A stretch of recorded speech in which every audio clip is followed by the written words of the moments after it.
نستعينه ونستغفره ونعوذ بالله من شرور أنفسنا ومن سيئات أعمالنا من يهده الله فلا مضل له ومن يضلل فلا هادي له واشهد أن لا إله إلا الله وحده لا شريك له واشهد أن محمدا عبده ورسوله اما بعد فاعوذ بالله من الشيطان الرجيم بسم الله الرحمن الرحيم ایاک نعبد و ایاک نستعین. خاص برای تو عبادت میکنیم و خاص از تو امداد طلب میکنیم. بحث ما در ایاک نستعین بود، طلب استعانت یا طلب کمک خواستن. گفته بودیم در اینجا عام است و ایاک نستعین فی جمیع الامور یا فی کل الحوایج. ما در تمام امور یا در تمام حاجتهای خود از تو طلب کمک میکنیم. یا و ایاک نستعین فی العبادت. عبادت یک امر خیلی مهم است، اصل مقصد پیدایش انسان است. در این عبادت هم استعانت از الله تبارک و تعالی طلب میشه. چرا؟ عبادت الله تبارک و تعالی را به طریق مداوم انجام دادن، ای که مقبول به نزد الله تبارک و تعالی باشه، دوچار خلل ها نشه و ریا و سمعت دی نبیه، اخلاص و صداقت از پیشش نروه، ای کلش به استعانت الله تبارک و تعالی صورت میگیره. یک نوع استقلالی که در ایاک نعبدو برای انسان پیدا شده بود، تو باز او استقلال خود از بین میبری و میگی که عبادت تو را یا الله به نصرت و کمک تو میکنم، اگر نصرت و کمک تو نباشه، توفیق تو نباشه، من عبادت تو را انجام دادن نمیتونم. در اینجا قاعده خو است که طلب کمک غیر از الله تبارک و تعالی خو در امور و زندگی انسان ها خیلی زیاد واقع میشه، بلکه نقطه که سبب ارتباط در بین کل افراد انسان ها میشه، این عبارت از اینمی احتیاجات هر فرد انسان برای دیگر است. زندگی انسان ها همیشه به این سیستم است که یکی به دیگر محتاج است. پاچا به رعیت محتاج است، رعیت به پاچا محتاج است. ما هر کدام ما صوبکی که برآمدیم به دریورا محتاج بودیم، به موتر محتاج بودیم. هیچ زندگی انسانی یک لحظه هم بدون از اینکه کمک و معاونت از طرف افراد بشر یکی با دیگه صورت بگیره امکان نداره. چرا؟ یک انسان به تنهایی خود هیچگاه نمیتونه یک امر خیلی کوچک انجام بده. در بحث بسم الله الرحمن الرحیم در فلسفه و حکمتش گفته بودیم که انسان حتی توانایی جور کردن یک لقمه را هم نداره. چرا که این ضرورت به بسیار امور داره و یک انسان بیچاره کلی امور را برآورده کردن نمیتونه. از او خاطر زندگی انسانی ضرورت به بسیار معاونت و کمک همگانی افراد بشریت داره. الله تبارک و تعالی به می خاطر که بشر یک دفعه درک بکنه مستقل یار خلق نکرده. اگر مستقل خلق میکرد بسیار خرابی ها پیدا میشد. اگر پاچا مستقل می بود رعیت آنقدر ظلم میکرد که پرسان نکو. خو زمانی که 5 سال بعد باز انتخابات صورت میگیره، ضرورت به رعیت داره، او دیگه بسیار احتیاط میکنه در امور خود، در کارهای خود. همین قسم ما و شما همه ما یکی به دیگه محتاج هستیم. خلاصه سخن است که رابطه‌ای که در بین افراد بشر وجود داره احتیاجات است. هر کدام ما به یکی دیگه محتاج هستیم و در این امور از یکی دیگه خود معاونت و کمک طلب میکنیم. قرآن کریم هم از بزرگترین پادشاه او شخصی را که الله میگه که ما اسباب مکمل برای پادشاهی و برای نظامش داده بودیم، ذوالقرنین، امو هم وقتی قوم برای شکایت میکنه از قوم دیگه که سبب آزار و اذیتشان میشه، ای از وا طلب کمک میکنه. اعینونی بقوت، شما معاونت بکنی امرای ما با قوتتان. یعنی امو آینا را بیاره، تختای آینه که را ذوب بکنیم، مثل سر ذوب بکنیم و بعد از او بند جور شوه که از او قومی که خیلی مفسد است و او قومی که خیلی ظالم است شما به امن شوه. امو پاچای خیلی بزرگی که الله هم اسباب برش مهیا کرده بود بازم محتاج است، طلب کمک میکنه. عیسی علیه السلام پیغمبر اولوالعزم است و الله تبارک و تعالی معجزهش حتی مرده را زنده کردن به حکم الله میکنه. اما طلب کمک از انصار خود داره. من انصاری الله، کیست امداد کننده ما که به سوی الله دعوت بدیم؟ قال الحواریون نحن انصار الله. حواریون برشان گفت که ما امداد دین الله را میکنیم، امرای تو همراهی میکنیم. معلوم شد کمک خواستن یکی از جمله واجبه بشر است. بشر بدون ازی قطعا زندگی کردن نمیتونه. چطور اینجا صحیح میشه که ما میگیم و ایاک نستعین، خاص از تو امداد طلب میکنیم؟ ما امروز این هر چیز امداد طلب کردیم، از برق، از پکه، از مسجد، از وسایل، از همه ما. یکی از دیگه امداد طلب میکنیم، تو طرفتر بشی، من در این طرف بشینم، کلش امداد طلب کردن است. از او خاطر امداد دو قسم است. یکی ما تحت الاسباب است، یعنی او امدادی که تعلق به سبب داره و سبب الله تبارک و تعالی پیدا کرده. اینجا امداد به ما تحت الاسباب این یکی از جمله ضرورت های انسانی است و یکی به دیگه کمک کرده میتونه و در قدرت بشر و انسان هست. اگر کسی مرا بگوید که لاسپیکر چالان که آواز بیرون برای، این امداد طلب کردن است و در قدرت ما هست که من امونجا تکمه را بزنم و لاسپیکر روشن شوه صدای ما بیرون برای. ایره ما تحت الاسباب میگه. دریور میگی مرا تا فلان جای برسان، او موتر تیار داره و موتر چالان میکنه تو را در منزل میرسانه. ایره میگه کمک طلب کردن در ما تحت الاسباب، یعنی آن چیزایی که زیر اسباب قرار داره و در قدرت بشر است، توانایی بشر است. الله امی اسباب مسخر یا رام ساخته یا تابع ساخته برای استعمال امی بشر، امی انسان. این منع نیست، چرا که کل زندگی انسانی وابسته به می گپ است. خو یکی امداد طلب کردن ما فوق الاسباب است. این نقطه خیلی مهم است. خالق و مخلوق فرقش نمیسته. مخلوق هیچ کار بدون اسباب کردن نمیتونه، هیچ کار بدون اسباب. ما آواز خدا تا کمپانی را رسانده نمیتونم تا که تلفن نباشه، تا که اونجا آنتن نباشه، تا که روشن نباشه تلفن، تا که بطریش چارج نباشه، نمیتونم آواز خدا در اونجا برسانم. چرا؟ ما فوق الاسباب است. اما الله تبارک و تعالی به اسباب نیاز و ضرورت نداره، او بلا اسباب همه کار کرده میتونه. فرق بین خالق و مخلوق بینمی گپ میشه. با تاسف که تا امروزه مسلمانای ما که عقیده و می کتاب الله داره مفهوم ایاک نستعین نمیفهمه. طلب امداد در این طور کارا از مخلوق میکنه که او از طاقت مخلوق خیلی بالا و فراتر است. نه تنها از زنده ها بلکه از مرده ها. کسی را اولاد دادن، مریض بدون نسخه، بدون تداوی، بدون پرسان او را جور کردن، صحت دادن. در یک جای در مشکل گیر آمده، هیچ کسی وجود نداره، در دشت و بیابان و جنگل هستی، همینجا مشکلی تو را حل کردن. این امری است که ما فوق الاسباب است. بشر نمیتونه، از قدرت بشر بالاتر است، از احاطه قدرت بشر بیرون است. اگر میتونست در بین بشریت برابر محمد رسول الله صلی الله علیه و سلم مقام و منزلت دیگری هیچ کسی از او که در بالا نیست، اما او نمیتونست. مختلف جنگ ها سرش واقع شده، تکلیف ها را دیده، رنج دیده، اما نتونسته برای خود کمک بکنه، برای صحابه خود کمک بکنه. چرا؟ با خاطری که ما فوق الاسباب است. او از احاطه اسباب بیرون است، در قدرت انسان قرار نداره. خیر وقتی گپ فهمیدیم که یکی کمک طلب کردن بالا از اسباب است، یکی در زیر اسباب است. کمک طلب کردن زیر اسباب که در احاطه و قدرت بشر است، این امر ضروری و زندگی انسانی است. اما از او که در بالا، از اسباب که در بالا، قطعا شده نمیتونه که انسان او را پوره بکنه. اینی فرق در بین خالق و مخلوق هم شد. مخلوق بلا اسباب کاری کرده نمیتونه، خالق بلا اسباب کاری کرده میتونه. در اسباب تاثیرات هم الله تبارک و تعالی انداخته. این برای ما واضح شد که ما فوق الاسباب کمک غیر از الله از کسی دیگری نمیخواهیم. خب متوجه باشه، قرآن کریم سوره فاتحه طور سوره نیست. یقینا اگر این ما بدانیم واقعیتش، ایمان ما درست میشه، عقیده ما درست میشه. خب ما میخوانیم در هر رکعت نماز، اما مطلبش یاد نداریم. در یک موتر نشسته بودم، ایره بار بار واقعه را بیان میکنم، امی قصه خدا. یک کسی برام زنگ زد که مولوی صاحب یک مریض است، ما در غزنی ببریم یا نه؟ ما برش گفتم که نه، اینا درست است، ناجایز است. یک جوان دمی پشت سر بود، گفت چرا استاد میگی که نبره؟ بسیار با قهر و غضب سر ما گفت. ما فهمیدم که آدم تا حالی را درک نکرده واقعیت، حالی دیگه گپی بزنم که خودش قناعت بکنه. اگر برزید دلیل نقلی بگویم نمیپذیره، در ذهنشی گپ نشست از اول.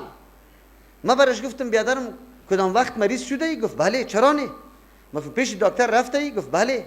ما گفتم که پیش دکتر بری، اول دکتر چی میگه؟ پرسان میکنه کدام جای درد میکنه، چند روز میشه از مریضی، باز حالی فشار خودم میگذاره، باز بعد از معاینگک یک چند پرزگک برد می ایره عکس بگی، ایره لابراتواری کو، پس از جمع شدن معلومات باز بری تو نسخه نوشته میکنه، برد میگه این دوا را به این سیستم و کیفیت بخور ان شاء الله جور میشی. همین تو راست یا نیست؟ گفت بله هست. ما گفتم خیرمی مریضی که در غزنی ببریم، اونجا کسی هست که پرسان کنه که کدام جای درد میکنه؟ گفت نه. ما گفتم کسی هست که معاینه کنه می دردای زیر وجود زیر؟ گفت نه. ما گفتم پرزه میده که لابراتواری و عکس زیر بگیره؟ گفت نه. نسخه میده؟ گفت نه. ما چی طور جور میشه؟ گفت همونطور جور میشه. اولیای بزرگ است اوجا. ما خیلی خوب. وقتی که بلا نسخه، بلا معاینه، بلا پرسان، همه گپا یک زیارتی غزنی هم مریض جور کده میتونه، خیر فرق ده بین الله و یک زیارتی غزنی ده چی چیز است؟ این مردکه ایران شد دیگه، جواب نداشت. همی یک دفعه همی دست خود در پیشانی زد، گفت استاد الله تو را اجر بده، من خود حالی را دمی عقیده بودم که مریض در غزنی جور میشه. حالی را مردم ما درک کرده نمیتونه که چه قسم جور شود. بله، مسئله کرامت است. مسئله کرامت دیروز براتون گفتم که امری است که الله جاری میسازه. معجزه پیغمبر در اختیار پیغمبر نیست، کرامت ولی در اختیار ولی نیست، این را الله جاری میسازه. معجزه را برای اثبات نبوت پیغمبر خود جاری میسازه، برای اثبات نبوت در موقعی که ضرورت میشه ادعای نبوت میکنه، معجزه را صادر میکنه. اما در دیگه جاها بازی را صادر نمیکنه. برای پیغمبر علیه السلام، برای نبوتش، صداقت نبوتش، قرآن بزرگترین معجزه پیغمبر علیه السلام است. دیگه معجزه های خرد خیلی زیاد داره.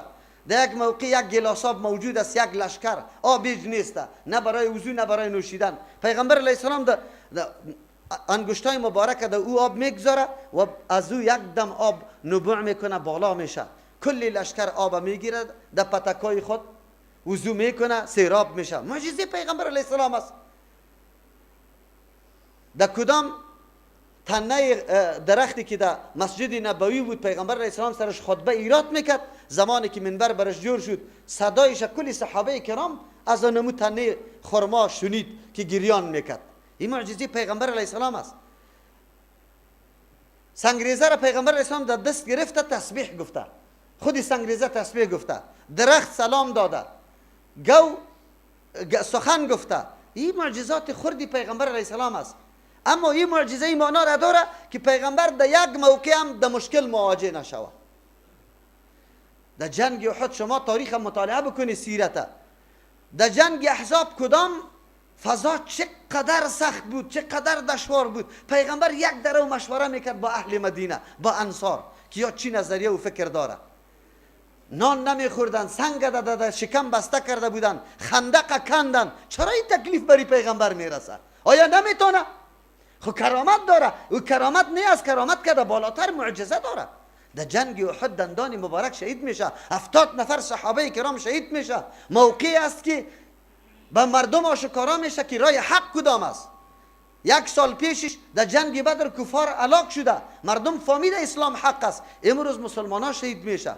مردم یک دم مفکوری غلطی دیگه در ذهنشان پیدا میشه، میگن اسلام حق نیست. نعوذ بالله. چرا نمیتونه پیغمبر؟ خب گوشیتان باز کنی که کرامت و معجزه در اختیار الله است. این معنا را نداره که پیغمبر عالی مشکل کشاست، پیغمبر عالی اولاد میده، پیغمبر عالی حاجت مردم روا میکنه. این کار کرده نمیتونه. چرا؟ معجزه پیغمبر این معنا و مفهوم نداره که او مشکلات ها را دفع کنه، او حاجت ها را روا کنه. آیا مشکلات هایی که در زمان پیغمبر برای صحابه پیدا شده، مختلف مشکلات ها، اقتصادی مشکل، غیر از او مریضی، مشکل مریضی پیدا شده، او پیغمبر علیه السلام او را پوره کرده، دفع کرده؟ کلا قطعا نه. در حالی که پیغمبر معجزه داشت، خیر چرا پوره کرده نمیتونه؟ پس اینجا وقتی که پیغمبر معجزه داره لیکن کسی را اولاد داده نمیتونه. اولاد نه، خودی پیغمبر علیه السلام داعی است، ضرورت داره به اولاد ذکور که وا کلش دعوتگرا باشه، آینده امین نقش و قدم پیغمبر زنده نگاه بکنه، به مردم دعوت بده. آیا توانایی داره پیغمبر علیه السلام که یک بچه برش حیات و زنده باقی بمانه؟ 3 پسر و فرزند پیغمبر در حالت خردی وفات میکنه. باید پیغمبر فرزندای بزرگ میداشت، راه دعوت ادامه میداد. چرا نمیتونه؟ عجیب گپ خو اینجاست که مختلف مشکلات آمده. امروز این دین به مردم چه قسم علما تشریح میکنه به مردم؟ مردم میگه که ولی کرامت داره، بس دیگه مشکل کشام است، حاجت روام است، اولادم داده میتونه و همه مشکلات مردم رفع کرده میتونه. همین عقیده وجود داره یا نداره؟ بگوی. ولی مردم گاهی همسری بحث نکرده که کرامت چی را میگه. کرامت ظاهر کردن یک امر برای عزتمندی بنده خود الله تبارک و تعالی در دستش یک دفعه ظاهر میکنه، لیکن یک دفعه ظاهر کردن معنا و مفهوم از این نداره که او همیشه حاجت رواست. امروز ببینه دیروز یک مجموعه از ریش سفیدا در پیش ما آمده، نمایندگی از یک علمایی میکنه که اون علما ان الله ثابت میشه که اون علما مسلمان گفته میشه آنه. اول خو سرمه انتقاد اعتراض داره، باز بعد از او خود نماینده معرفی میکنه که نه ما خو عالم نیستیم، ما برای جر بحث نامدیم، ما پیام آوردیم. که پیام آورده انتقاد چرا داری؟ اعتراض چرا داری؟ وی هیچ کس میگه در قبر سجده نمیکنه، از قبر نمیخواه. ما گفتم بیار که ما تو را ببینم، یک چهارشنبه ما تو را ببینم که 1000 نفر برات نشان بدم در شای دوشمشیره، در سری باغ بالا، در شهدای صالحین، که همینطور استاد کنم تا که ببینی که همینطور خود میگه که ما آمدیم. اولاد بده، آلوچکا در قبران انداخته نشده، نامای اولادا را سخیدات نگذاشته، گذاشته نگذاشته. عجیب است این مردم هنوزم از حقیقت انکار میکنه. این مردم میگه مکابره. مکابره امیره میگه روز روشن شده، آفتاب چشم روز برآمده، او تو میگی نه نبرآمده، تاریک است، شب است. عجیب گپ هستم. ما ایران مانده، این بزرگای ماست، اون مردمای ماست که بسیار خود یک پوهو هر کدام وکیل و واجی و این فلان است، یا تعالی ری حقیقت ها را درک نکرده. از کی گیله بکنیم؟ مفهوم آیت ایاک نستعین چیست؟ یا الله ما طلب امداد میکنیم از تو در تمام حوایج و تکالیف خود. کدام امداد؟ او امدادی که از طاقت و توانمندی بشر چیست؟ بالاست. بلا اسباب بر ما همه چیز حاصل شود، ما از الله تبارک و تعالی طلب میکنیم. ببینی ایاک نستعین درس داد بر ما، پس ما وقتی حاجت و تکلیف بر ما پیش میشه به الله متعال توجه میکنیم، از الله متعال مشکل خدا، رفع مشکل خدا از الله طلب میکنیم. امیر بندگی میگه. این چه معنا داره؟ معنا این شد بنده تو عاجزی خود اظهار میکنی که یا الله در این امور مفلج هستم، اگر استعانتی تو نباشه هیچ کاری را کرده نمیتونم. و ایاک نستعین امی مطلب داره. پس کمک خواستن دو قسم شد، یکی ما تحت الاسباب که در دایره قدرت بشریت قرار داره، این ممنوع نیست، بلکه یک رابط در بین کل افراد بشریت است. یکی کمک خواستن ما فوق الاسباب است. ما فوق الاسباب کمک خواستن نه از پیغمبر میشه، نه از ملک میشه، نه از ولی میشه، بجز از الله تبارک و تعالی، از کسی دیگری نمیشه. همینطور است یا نیست؟ در حدیث پیغمبر صلی الله علیه و سلم ابن عباس رضی الله عنهما امرای پیغمبر علیه الصلاة و سلام سوار است، برش امیر میگه اذا استعنت فاستعن بالله. وقتی که تو طلب امداد میکنی ابن عباس رضی الله عنه، تو از کی طلب بکو؟ از یک الله تبارک و تعالی. ببینی پیغمبر این درس میده با بچه کاکای خود که خیلی محبوبش است. از امو خاطر ما و شما میبینیم که در اونجا استعانت طلب کردن حتی در حدیثم تنها و تنها از الله متعال میشه، از کسی دیگه نمیشه. وقتی استعانت از الله متعال میشه، مریضای ما چرا سرگردان است؟ یک روز در خوست میبره، یک روز در مزار، دیگر روز سعی میکنی که در هرات میبره. عجیب گپ نیست؟ این کدام دین است؟ در کدام مذهب است؟ همین مردم بگویه. همین که خود مذهبی میگیره و خود حنفی میگیره، یا یک سخن امام ابو حنیفه رحمت الله علیه یا نظریش بر ما نشان بده، از شاگردایش نشان بده که یا گفته باشه که بله بره حاجتایتان در پیش قبرا. ما از تو سوال دارم او جناب، امی قبرا را چرا دو قسم کرده؟ که یک قسم قبرا خاک هیچ چیزم شناخته نمیشه، یک قسم قبرا گنبتای مزین به میلیون ها رو پسرش مصرف شده. در کدام دین است؟ در کدام مذهب است؟ تو برام نشان بده که فتوای جوازش داده. چرا مصرف؟ چرا مسجد جور نمیشه؟ قبرای مسلمان کلگی علی السویه است. چرا می امتیاز داری؟ چرا ایره برختا پوشانده ای؟ رختای زنانه ای پوشانده ای؟ قرآن همی واقعیت ها را براتان میگه. مشرکین مکه بتای خدا نعوذ بالله به شکل زنا ساخته بود، کالای زنانه ای برش داده بود، میگفتن یا ما شکلای ملائکه الله را ساختیم. نعوذ بالله به زعم و گمان خود میگفتن که ملائکه الله دختر است، حالا که ملائکه نه دختر هستن بگوی نه بچه. و از ذکورت و انوثت قطعا دوا دیده نمیشه. یک مخلوق نورانی الله تبارک و تعالی است، در ذکر و فکر الله تبارک و تعالی است، در عبادت الله است. امروز کدام تصور وجود داره؟ تا امروز مردم ما بیچاره ملک نمیشناسه، با پری و دیو عقیده داره. پری و دیو کیسته؟ پری را مردم ملک میگه، دیو جنیات میگه، حالان که به او شکل نیسته. در قوطیای تارای گوتکای تاری ما و شما شکل انسان و دختر است، سر داره و بال داره، هسته یا نیسته؟ اختراع هندوهاست. تا حالی را مردم مسلمان ما همه عقیده را داره. همین علمای ما چرا به تشریح نمیکنه به مردم مسلمان ما؟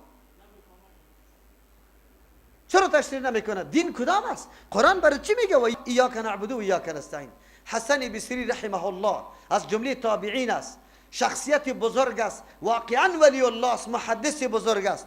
او می فرماید الله تبارک و تعالی تمام علوم کتب آسمانی را در 4 کتاب جمع کرد، در تورات، انجیل، زبور و قرآن کریم. علوم 4 کتاب الله در قرآن کریم جمع کرده. علوم کل قرآن کریم در سوره های مفصل جمع شده و علوم کل سوره های مفصل در سوره فاتحه جمع شده. از سوره فاتحه در ایاک نعبد و ایاک نستعین است. کسی که ادعای بندگی را داره باید این 2 نقطه را داشته باشه، عبادتش مخصوص برای الله باشه و استعانت و کمکم غیر از الله از کسی دیگری نخواهد. آیا ما تطبیق کردیم در زندگی خود؟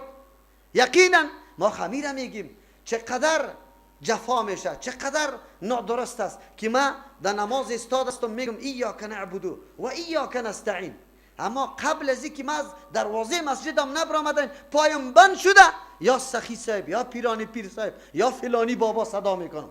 استعانت از کی طلب کردیم؟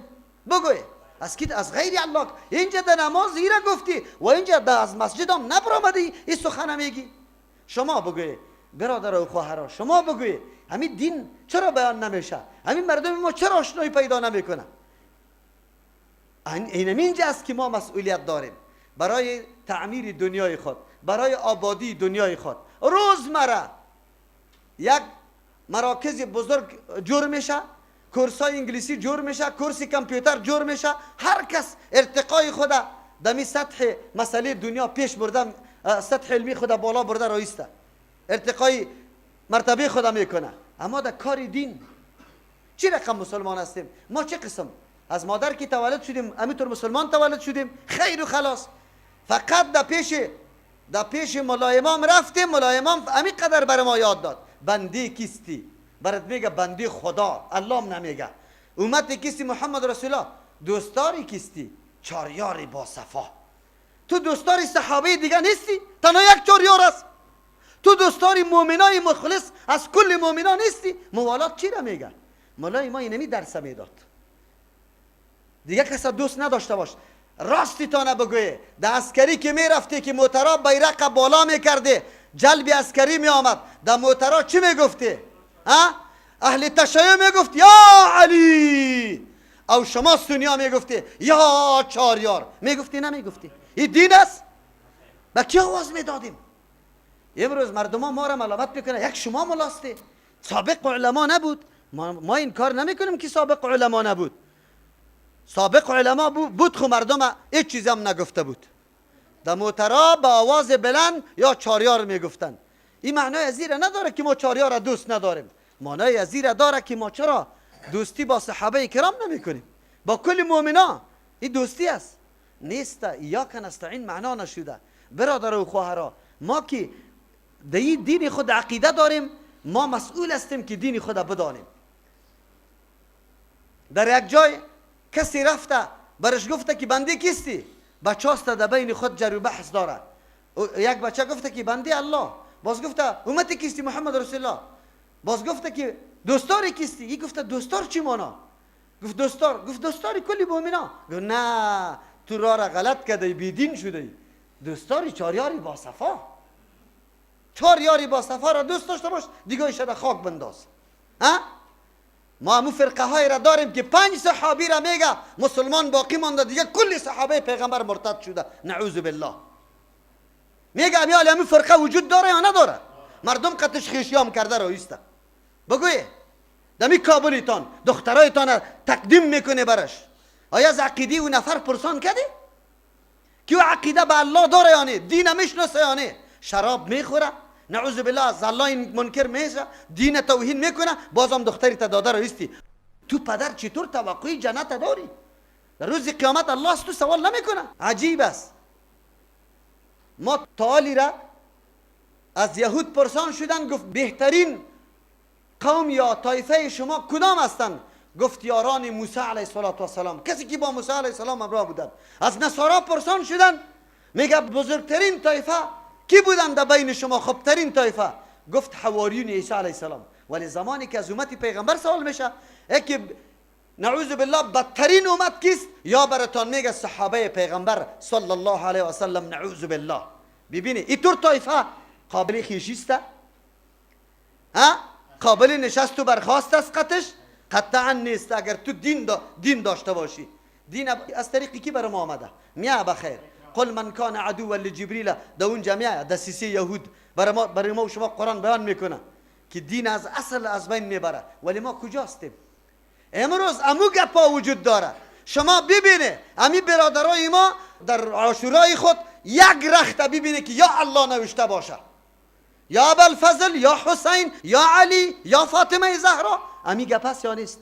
چرا آواز داده میشه؟ برای چی داده میشه؟ مقصدش چیست؟ قطعی یا محمد دوستا قطع ما مناظره میکرد. ما گفتم چرا میگی یا محمد؟ اگر تو میگی که محمد یا محمد بگویم، او صدای مرا میشنوه، او مرا میبینه، حالات مرا چیستا مشاهده میکنه. خود تو الله جور کردیشه. نعوذ بالله. اوی شرک صریح است. گفت نه من از برای محبت میگم. ما خیلی خوب، محبت به پیغمبر داری، از او خاطر یا محمد میگی؟ تو خب بیادبی پیغمبر کرده راستی. با پدرت نامش میگیری؟ پدرت کی صدا میکنی؟ عبدالله نامی پدرت است، تو را به الله قسم به پدرت عبدالله گفته صدا میکنی؟ الله آیت قرآن منع نکرده در سوره نور که با پیغمبر به اینطور کلمات که مثل که بین خود صدا میکنی نکنه، بلکه با پیغمبر به کلمات تعظیمی و تشریفی آواز داده میشه. یا رسول الله، یا حبیب الله، یا نبی الله، یا خلیل الله، در وقتی که پیغمبر موجود بود. تو خب بیادبی پیغمبر میکنی. باز محبت پیغمبر عبادت است. چی است بگوی؟ محبت پیغمبر عبادت است. کسی که با پیغمبر محبت نداشته باشه کافر مطلق است. پس وقتی که عبادت شد، طریقه محبت عبادت شد، طریقه عبادت پیغمبر به ما نشان داده. صحابه خودشان سوال کردن، گفت یا رسول الله سلام خو ما یاد گرفتیم که یکی با دیگر روبرو میشیم میگیم السلام علیکم و رحمت الله و برکاته، اما طریقه درود گفتن برای تو نمیدانیم چه قسم بگویم. پیغمبر برش میگه اللهم صل علی محمد و علی آل محمد کما صلیت علی ابراهیم و علی آل ابراهیم انک حمید مجید. این طریقه محبت است. محبت با پیغمبر به پیروی سنتش میشه. تو دنبال سنتش بگرد، سنت پیغمبر برات معلوم شد، سرش عمل بکو، از هیچ کس نترس. مرا مردم ملامت میکنه شاگردای طرف الیدین نداده، هر جا جنجال برپا کرده. بان که سنت مرده پیغمبر را زنده کنه. تو هم بدانی که یک سنت پیغمبر است. تولی را نمیدانستی، شکری الله را بکش که از طریق همی شاگردی من تو سنت پیغمبر را شناختی. تولی را نمیشناختی، توی را هیچ نمیشناختی، شکری از این را بکش که تو سنت پیغمبر آشنا شوی که یک سنت یک عمل پیغمبر علیه السلام است. چرا اینطور میکنی؟ ایاک نستعین است. خاص از تو امداد طلب میکنیم. کل بندگی امی دو نقطه داره. از او خاطر ابن قیم رحمت الله علیه میگه ار دو جمله فقط و فقط راز و سر کل قرآن کریم است. راز و سر سوره فاتحه است. بس چرا الله بندگان خود برای عبادت پیدا کرده؟ برای عبادت که پیدا کرد بندگی به دو چیز میشه، یکی عبادت به الله، یکی طلب کمک از الله. تو محتاج هستی.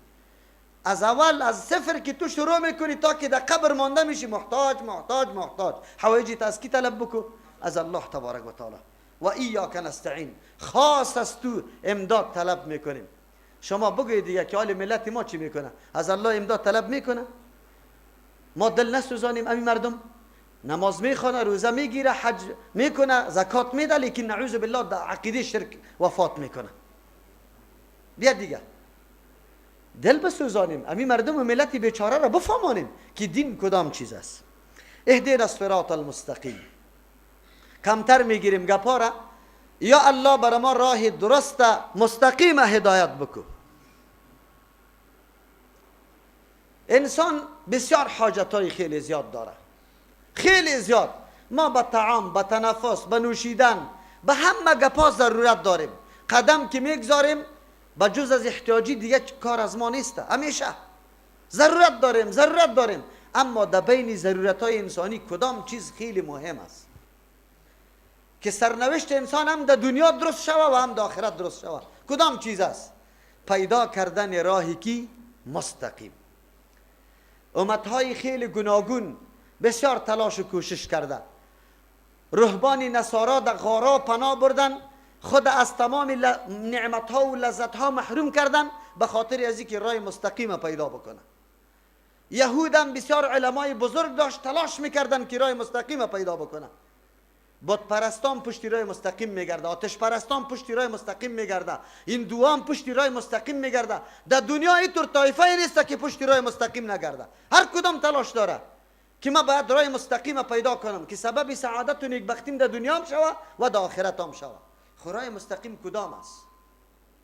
راه مستقیم توسط مفکوره خود انسان جور میشه، یعنی که او راه را که الله تبارک و تعالی که عالم به غیب است، عالم به اسرار است، عالم به مصلحت هاست، عالم به نتیجه است، عالم به اسباب است، کل گپا را او میدانه یا او تعیین کرده باشه. کدام راه است؟ راهی را که الله تبارک و تعالی تعیین کرده. ما همیشه دعوا داریم دین اسلام دین واقعی است، حقیقت است، یک دین است که یقینا هیچ پرسش تو لا ینحل باقی نمیمانه، حتما جواب داده میشه. چرا؟ دلیل چیسته؟ این دین ساخته و پرداخته الله متعال است، الله خبیر است، الله علیم است، الله قادر است، الله رحمان است که همه احکام بنابر مهربانی خود وضع کرده برای مصلحت تو. الله از تو هیچ چیز توقع نداره، نه عوض میگیره، نه اجرت میگیره، نه غرض داره، همه گپا برای تو است. اما ادیان دیگه کلش ساخته و پرداختی مفکوره بشر است. یهودیت تام مفکوره های بشری قطعش یک جای شد، نصرانیت تام مفکوره های چی انسانی قطع شد. این دیگه دینا بودایسم و امروز اون کمونیسم و دیگه گپایش است، کلش ساخته و پرداختی ذهن بشر است. کدام بشر؟ بشری که یک ساعت بعد خود علم نداره که چی واقع میشه، چی حالت سرش میاد و چه رقم فیصله بکنه برای تو قانونی وضع بکنه که یک سال بعد قانونی از او قابل عمل باشه. وضع کرده میتونه؟ از امو خاطر است که ما نقشه های یک دولت و مملکت در مورد شهرش سال به سال تغییر و تبدیل میشه. نفوس زیاد میکنه، سرکا کفایت نمیکنه. چرا؟ علم نداشت که یک سال بعد چقدر نفوس در کابل میآید. بشر و نمو رقم حالت است. اما قانونی الله تغییر میکنه. اما حکم الله که در زمان پیغمبر بود، اما حکم الله امروز هم است. لیکن حکم الله امروز نتیجهش بیخی واضح شده، بیخی مبرهن شده، بیخی معلوم شده، برای ما فهمیده میشه. گوشت خنزیر ممنوع و حرام است. چرا حرام است؟ در اون زمان بجز از گفتار پیغمبر دیگه دلیل موجود نبود که پیغمبر به طریق وحی میگه که الله ای را حرام کرده، دیگه کدام سند نداشت. امروز توسط تحقیقات خود ثابت میکنه که گوشت خنزیر چقدر فسادات داره، چقدر نقصانات داره. از او خاطر است که در دین الله، در قانون الله، ولو که دنیا هر قدر پیشرفت بکنه بروه، فاصله دور شوه، حکم الله محکم است، تغییر و تبدیل در او نمیه.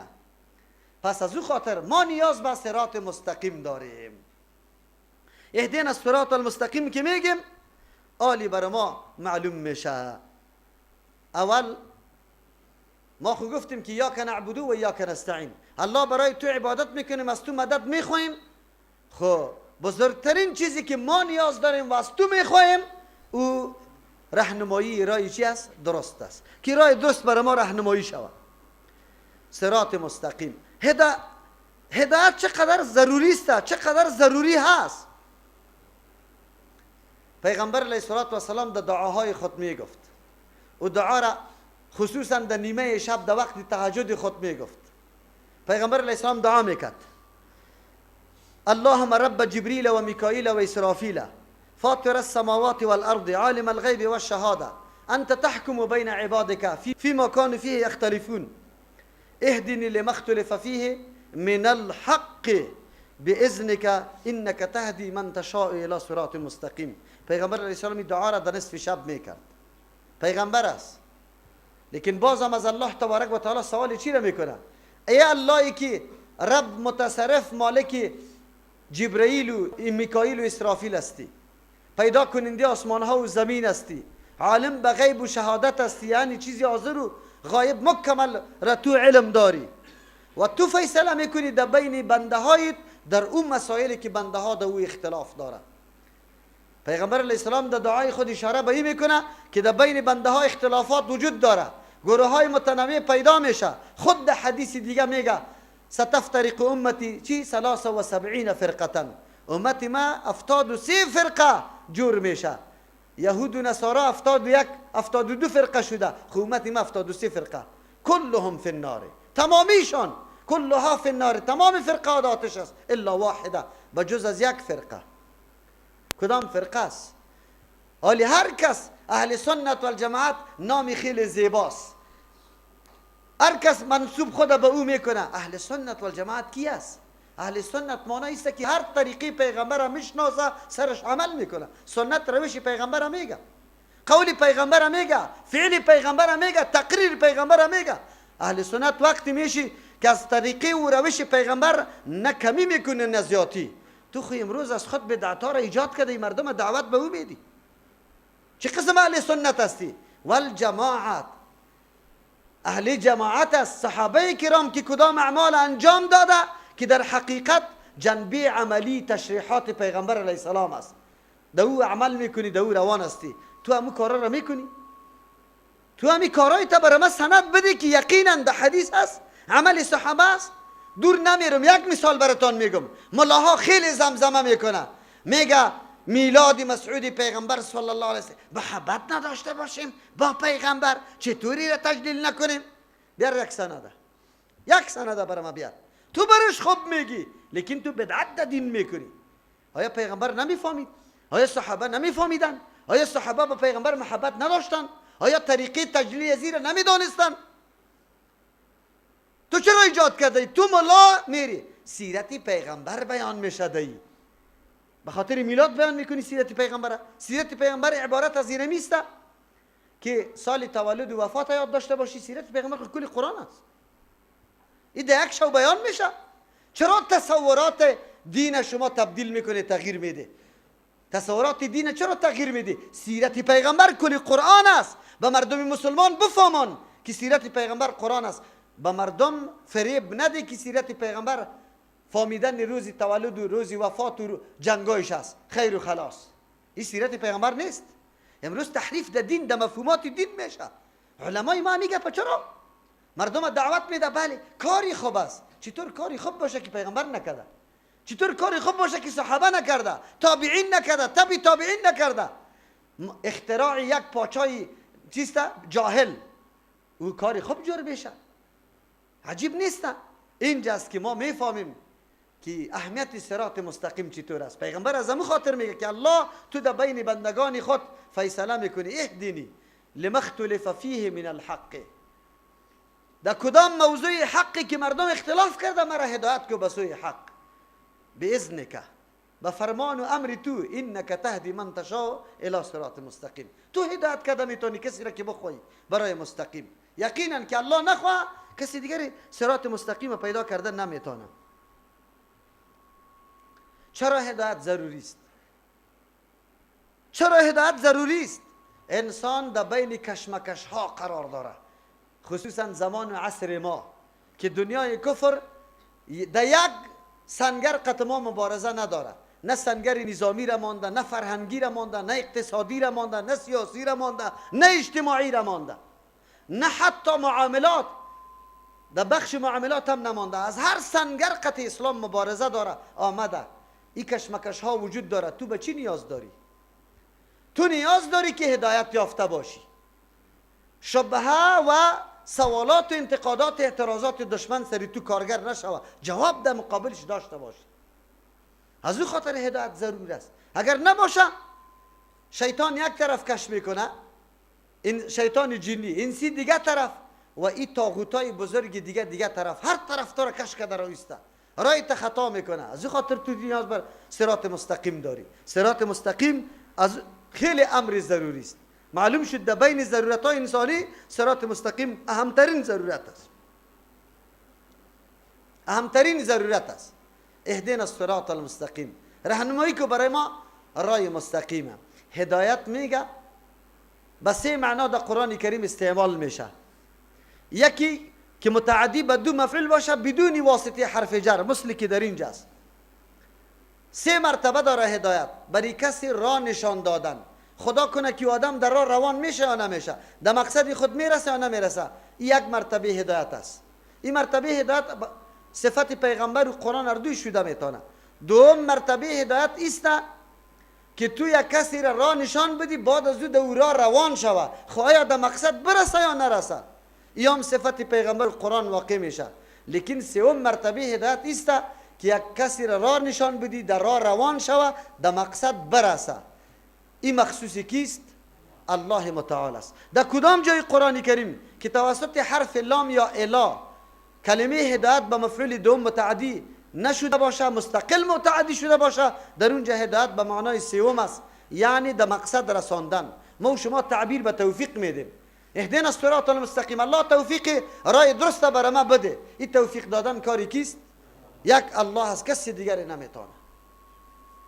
باز هدایت 7 قسم است، 7 مرتبه داره. اول مرتبه هدایت است که الله هر مخلوقی خود که پیدا میکنه در وجود از او یک رهنمایی را میگذاره. انسان، و من گفتم طفل الله هدایت میکنه، سینه مادری خود میچوشه. چوچه مرغاوی آب بازی را دستی یاد داره. پرنده آشیانه میکنه، چوچگکش همونجا میباشه، در سر درخت است. خدا نمیکنه که از امو آشیانگکی خود ملاق بده زیر بیفته، نمیکنه. الله برش هدایت کرده اونمونجا. این را هدایت فطری میگه. این هم کاری کیست؟ الله متعال. دوم مرتبه هدایت دادن جوهر عقل است. در انسان الله تبارک و تعالی عقل داده، به عقل معلوم میکنه که کدام چیز مفید و کدام چیز مضر است. اینی هدایت هم کی میکنه؟ الله متعال. سوم مرتبه در اینجا دادن حواس است. کدام حواسی که در وجود انسان است، حواس ظاهری و باطنی، الله تبارک و تعالی برای تو میده، برای از اینکه تو فرق بکنی، آن چیزی که مصالحت است جلب بکنی، آن چیزی که ضرر داره او را از خود دور بکنی. همین حواس الله برات نصیب کرده. با چشم تو چی کار میکنی، با دستت چی کار میکنی، الله این هدایت کرده به اعضایت و اعضایت همین وظیفه را انجام میده. چهارم قسم هدایت نسب دلایل خارجی است. در بیرون الله دلایل گذاشته که تو راه هدایت بشناسی. ما میبینیم یک درخته در زمستان میبینیم خشک است، هیچ چیزی هم نیست، نه نمو میکنه نه برگ داره، اما بهار میشه، بارانا میشه، گرمی میشه، میبینیم برگ میکشه، میوه میکشه، گل میکنه. این هدایت الله تبارک و تعالی است. و تو باید از این دلیل بگیری که یک ذات مقتدری هست که این درخت به اینمی شکل در اینمی سرحد میرسانه. پنجم مرتبه هدایت روان کردن پیغمبرا و کتاب است. الله روان کرده برای تو که تو را بفهمانه که انسان تو کدام مخلوق هستی، در دنیا برای چی آمده، ای کدام طرف سفر داری. پیغمبر آمد امی اعلان برای تو کرده، در کتابای خود الله برای تو بیان کرده. ششم مرتبه هدایت ثابت ماندن سری از این راه است که امیر راه را تو محکم بگیری، منحرف نشوی. هفتم مرتبه هدایت داخل شدن در جنت است. هر مرتبه مخصوصی کی بود؟ الله. که الله نخواه تو نمیتونی، چرا تو مخلوق الله تبارک و تعالی هستی. این را هدایت میگه. آلی ما ببینیم که ابن قیم رحمت الله علیه میگه که هدایت در حقیقت 4 مرحله داره. یکی عام است که هدایت فطری برش میگیم، او شامل غیر انسان ها هم است.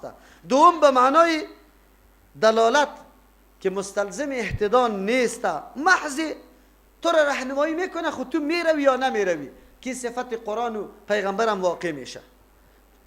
در سوم مرتبه به معنای توفیق است که خاص برای الله تبارک و تعالی است و او مستلزم راه یافتن است. چهارم به سوی جنت یا به سوی دوزخ روان کردن. این فرق در اصطلاح است، در حقیقت اونمو مراتب کلش در این شامل است. آلی هدایت کدام؟ ما چه قسم راه هدایت؟ راه مستقیمه که الله برای ما راهنمایی میکنه. راه مستقیم کدام است؟ صراط المستقیم. و در مقابل هدایت دلالت قرار داره. هدایت 4 مرحله داره. اول مرحله نابت است، دوم مرحله وصل است، سوم مرحله ثبات است یعنی استقامت است، و چهارم مرحله است که تو در نتیجه میرسی.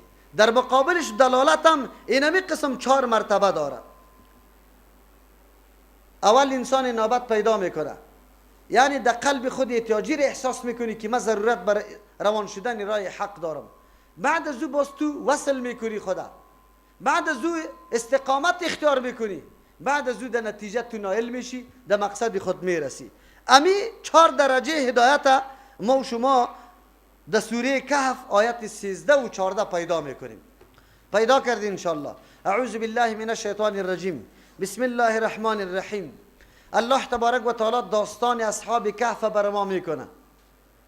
یادتان باشه جوانا در طول تاریخ خیلی زیاد تیر شده، از زمان آدم علیه السلام تا امروز آنقدر جوانا تیر شده که هیچ شمار کرده نمیتونیم. اما الله داستان اصحاب کهف چرا خاص میکنه؟ چرا از این جوانا تمجید میکنه؟ چرا این جوانا را داستانشان تا روز قیامت به طور یادگار در قرآن کریم الله ذکر میکنه؟ خبر داری؟ یا مردمانی بودن که ابتکار میکردن، دنبال روی مردم نبود، عقیده و عمل تقلیدی نداشت، مفکوره‌ای داشت. درس بگیری از این داستان. درس گرفته میتونی یا نه؟ انسان دنبال رو نمی باشه. الله بر ازو عقل داده، الله بر ازو مفکوره قوی داده.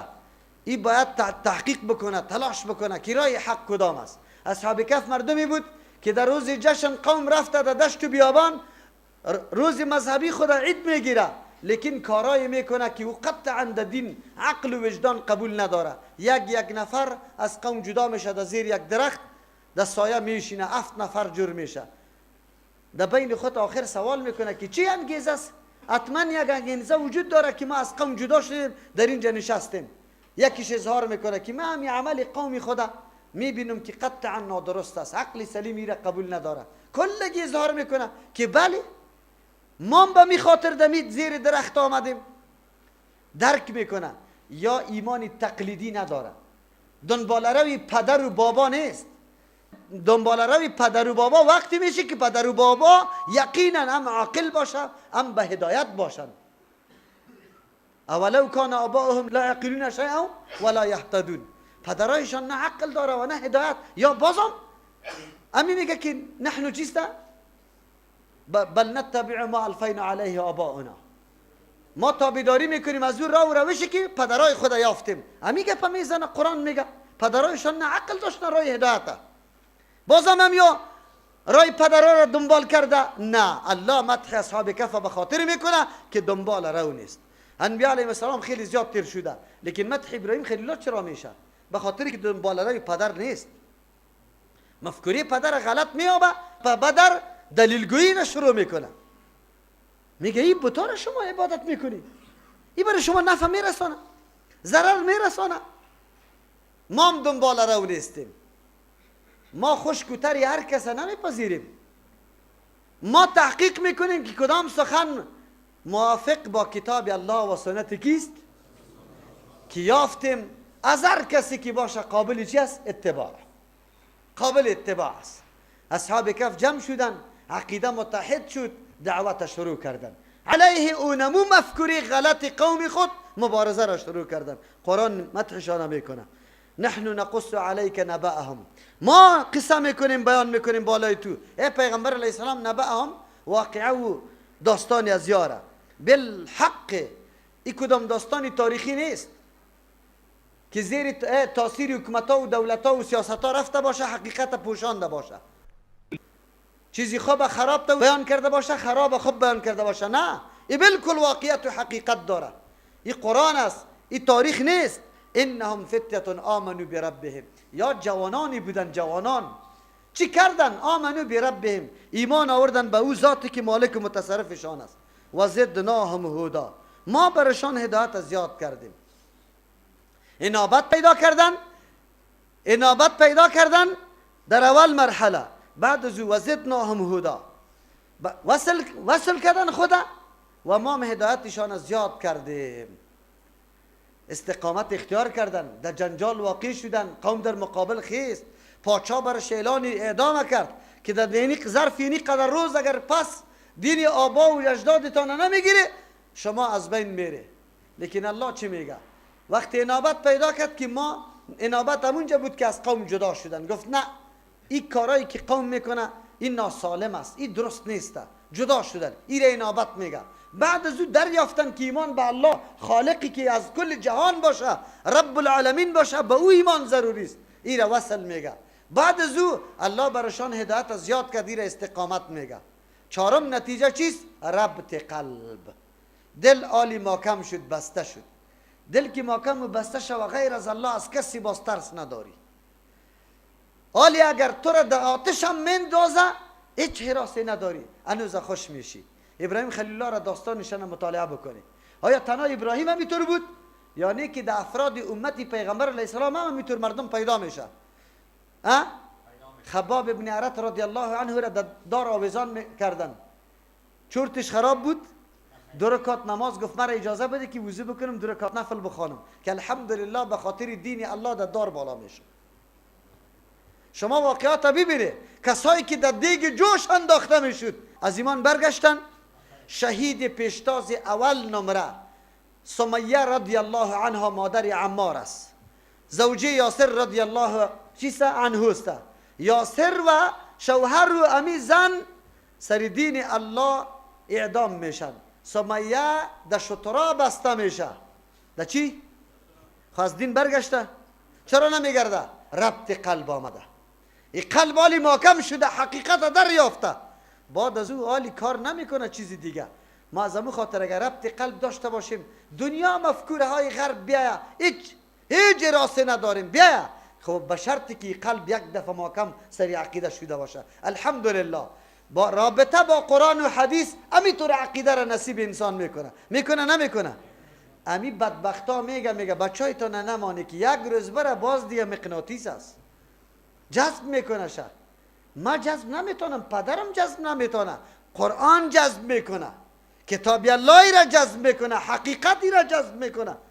تو همینطور کتاب الله را بخوان به مردم بگو جذب میشه، لیکن تو امور خیالی را به مردم گفته راستی، دین معرفی کرده راستی.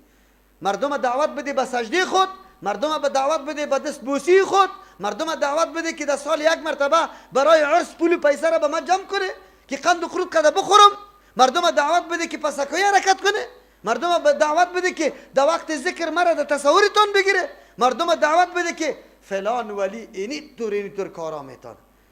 ادعا کردن میگه در جنگ بدر پیغمبر ضرورت به کمکت، من کمک کردم شد. همین طور مردم ها امروز در مسجدایتان امام است، همین عقیده هم داره. خب گوشتان آواز کنه. همین طور مردم ها عقیده داره، این همین طور که پیر ما در جنگ بدر پیغمبر علیه السلام نصرت کرد. 1400 سال بعد یک پیر پیدا میشه ادعا میکنه که 1400 سال پیش با پیغمبر در جنگ بدر ما نصرت کرده.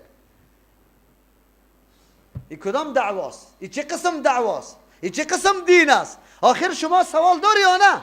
امام بگیری، هر کس که لنگی سفید زد خلاص کالای سفید پوشید در مسجد امام جور کنیشه. پرسان نمیکنی چی عقیده داری، چی مفکوره داری، در کدام شق هستی، چی ادعا داری.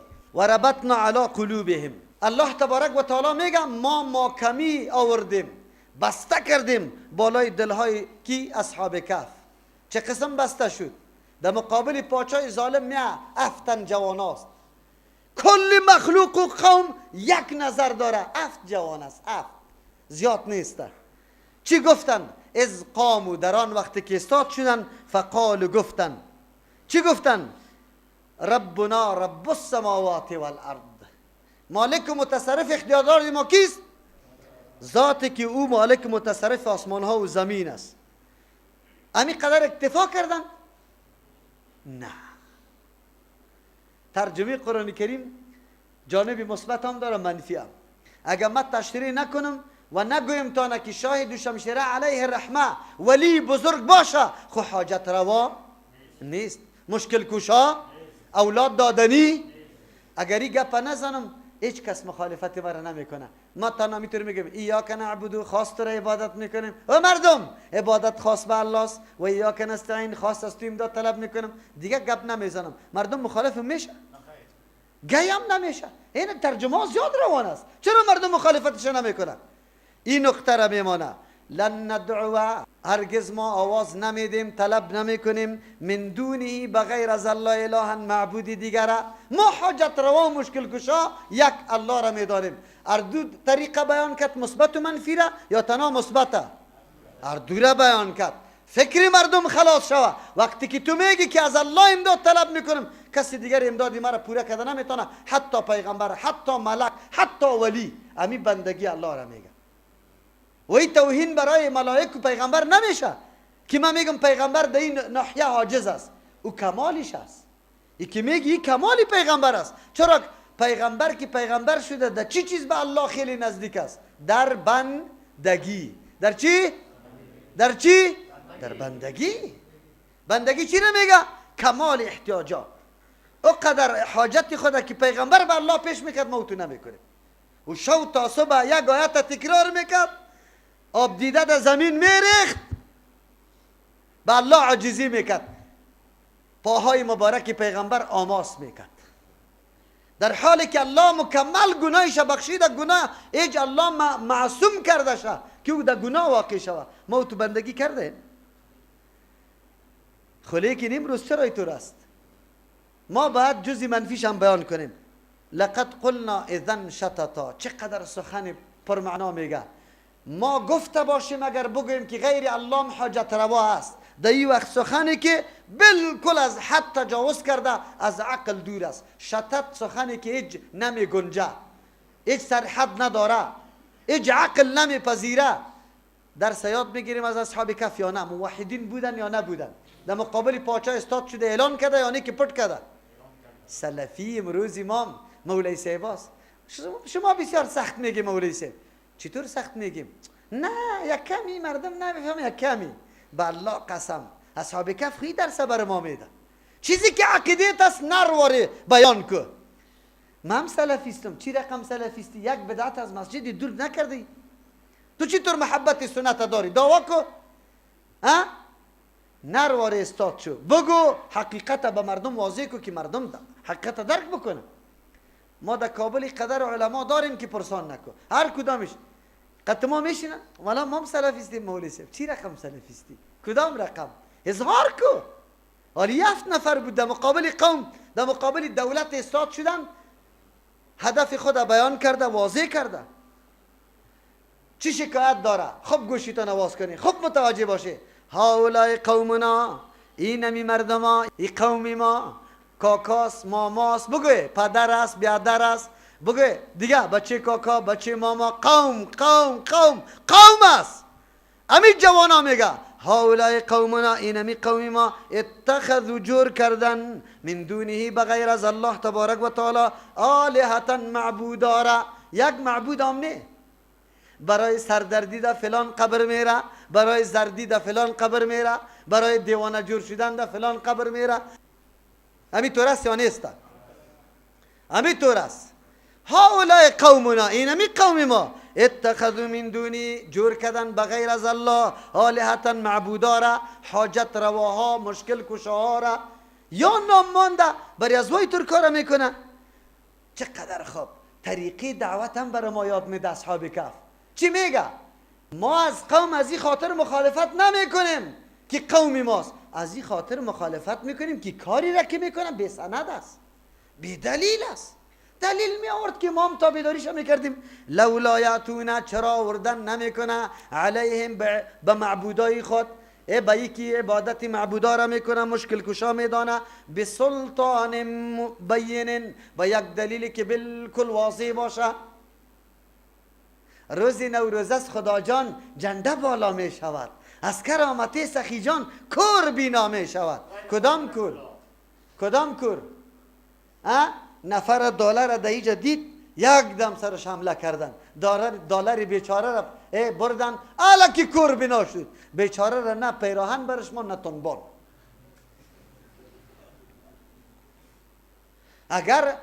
اگر واقعا در مزار خیج علی رضی الله عنه قبرش نیست، غلط است، دروغ است، واهیات است. علی رضی الله عنه در کوفه عراق در قصر امارت دفن شده، به خاطری که دشمنای قوی داشتن از قبر میکشیدن شه. یک تعداد عوام میگه نه، وقتی که وفات کرد بازی توصیه کرده بود که مرده مرا سر شتر بار کنی الا کنی در دشت، هر جای که باز رفت. امی شما که بسیار بدیتان میاد، پدریتان امی رقم میکنی؟ خیر شما در مورد اولاد علی رضی الله عنه چی تصور داری که و پدری خدا میتونه در دشت اعلام میکنه؟ او یار بزرگی پیغمبر علیه السلام، او شخصیت بزرگی دامادی پیغمبر علیه السلام است، اولادش در حقش قدر جفا بکنه؟ جناب ناتخان مشهوریتان میگه مردم گویند که چی؟ بگوی علی در نجف است، بیا ببین که در مزار چی؟ بگوی بای تو شرف است. همینطور میگه نمیگه؟ همینجا علما موجود بود یا نبود؟ چرا علما رد نمیکرد؟ بازو چی میگفت؟ دیگه مستریش شما بگوی که چی است؟ آفتاب خو یکی است لیکن رویش هر طرف است، نورش هر طرف است. خب گوشتانه بگیری مفهومی این شعر چیست؟ خبر داری؟ علی رضی الله عنه خود نجف است لیکن توجهش سر کل مخلوق است، اداره مخلوق، کفالت مخلوق، ذمه‌واری مخلوق، حاجتهای مخلوق کی پورا میکنه؟ کورا را مجور میکنه. خب کاش که قاری صاحب برکت الله سلیمه جور میکرد که خیلی مشهور قاری بود، کلگی میدید شکیبل جور شده. در قبر پیغمبر کور جور شده. عبدالله ابن ام مکتوم صحابی مشهور که 13 مرتبه پیغمبر او را نایب خود در مدینه گذاشته، چشمایش جور شده.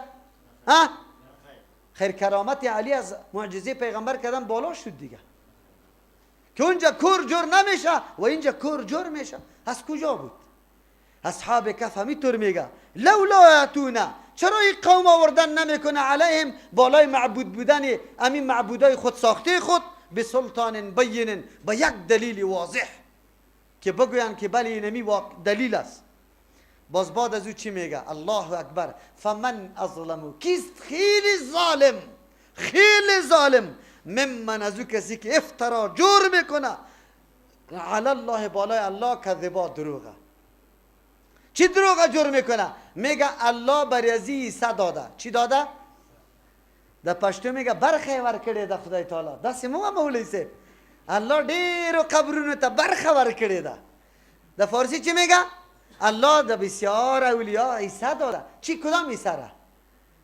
تصرفی فلان کابل عاشقان عارفان است. اونجا میگه لله ملک السماوات له ما فی السماوات. یک آیت نه، به صدها آیت همینطور میاد. قرآن ای آواز میده او تو یه عقیده را داری. لولا یأتونا، چرا آوردن نمیکنه علیهم بسلطان بین، با یک دلیل واضح؟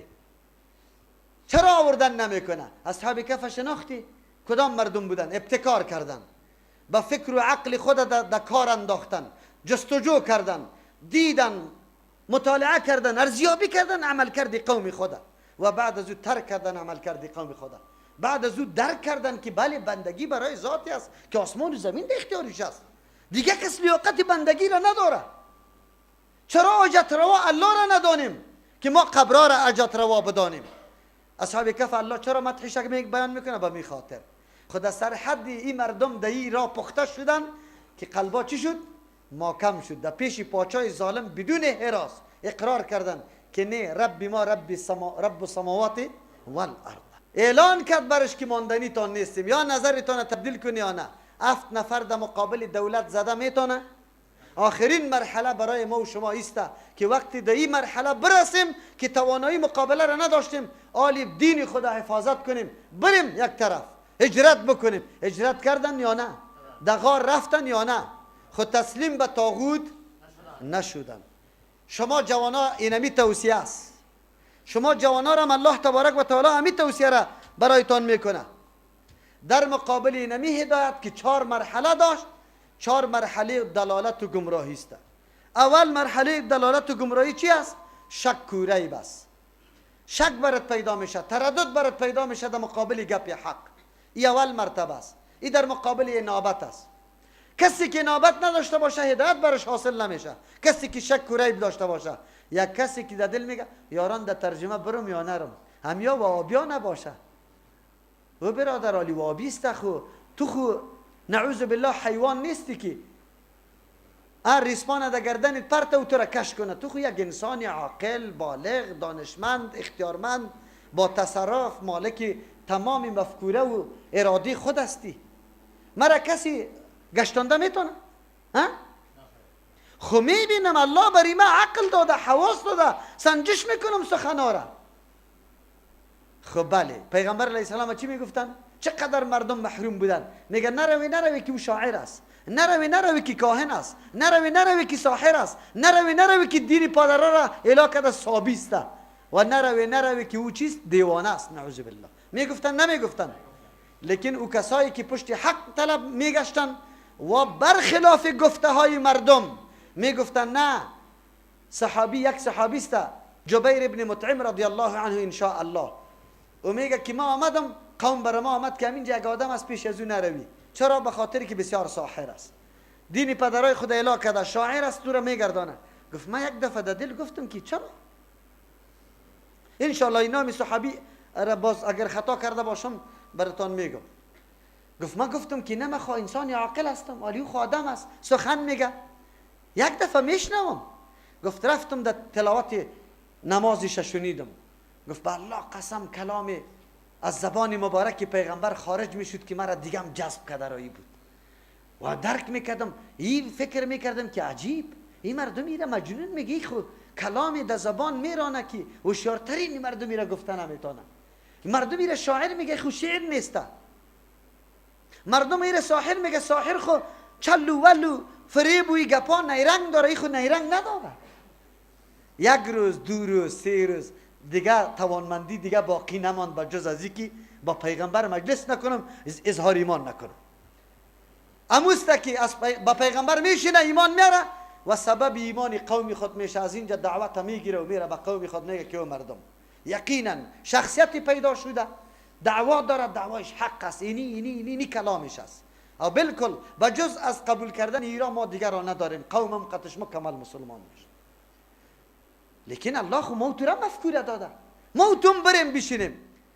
از ما سوال میکنه، میگه در فلان جای خانقاه است، در فلان جای درس تفسیر است، در فلان جای درس است، ما بریم یا نه؟ بریم بشینه، طول کنه. ترازو داره، ترازو را الله بر ما گذاشت. قرآن و چی؟ سنت رسول الله. ترکتم فیکم امرین لن تضلوا ما تمسکتم بهما کتاب الله و سنتی. ترازو پیشیت است، تحقیق کو. گپی مرم نپذیر، گپی از او را نپذیر، گپی الله و رسول الله را بپذیر. مطابق بساز که امی گپا مطابق هستن یا نیستن. امی را برو. اینی را میگه که کسی شک و تردد داشته باشه هدایت برش حاصل نمیشه. اگر تو در خانه شک داشتی که آران برم یا نرم و بیا نباشه، تو این لذت قرآن درک کرده نمیتونستی. تو باید انابت کنی، بگوی خدا محتاج پنداری. اینی را انابت میگه. دوم مرتبه، او مرتبه اعراض است. شک و تردد که به کسی پیدا میشه، باز بعد از این اعراض میکنه، گم کن نمیرم در ترجمه قرآن کریم، چی کار دارم؟ شیطان خبیث هم دیگه وسوسه کرد که اینقدر قرآن کریم در یک ماه کی میشه که یاد بگیره؟ نمیشه، گم کن. یک لحظه و یک دقیقه مجلس قرآن کریم چقدر پر نور و پر برکت است؟ بگوی چقدر است؟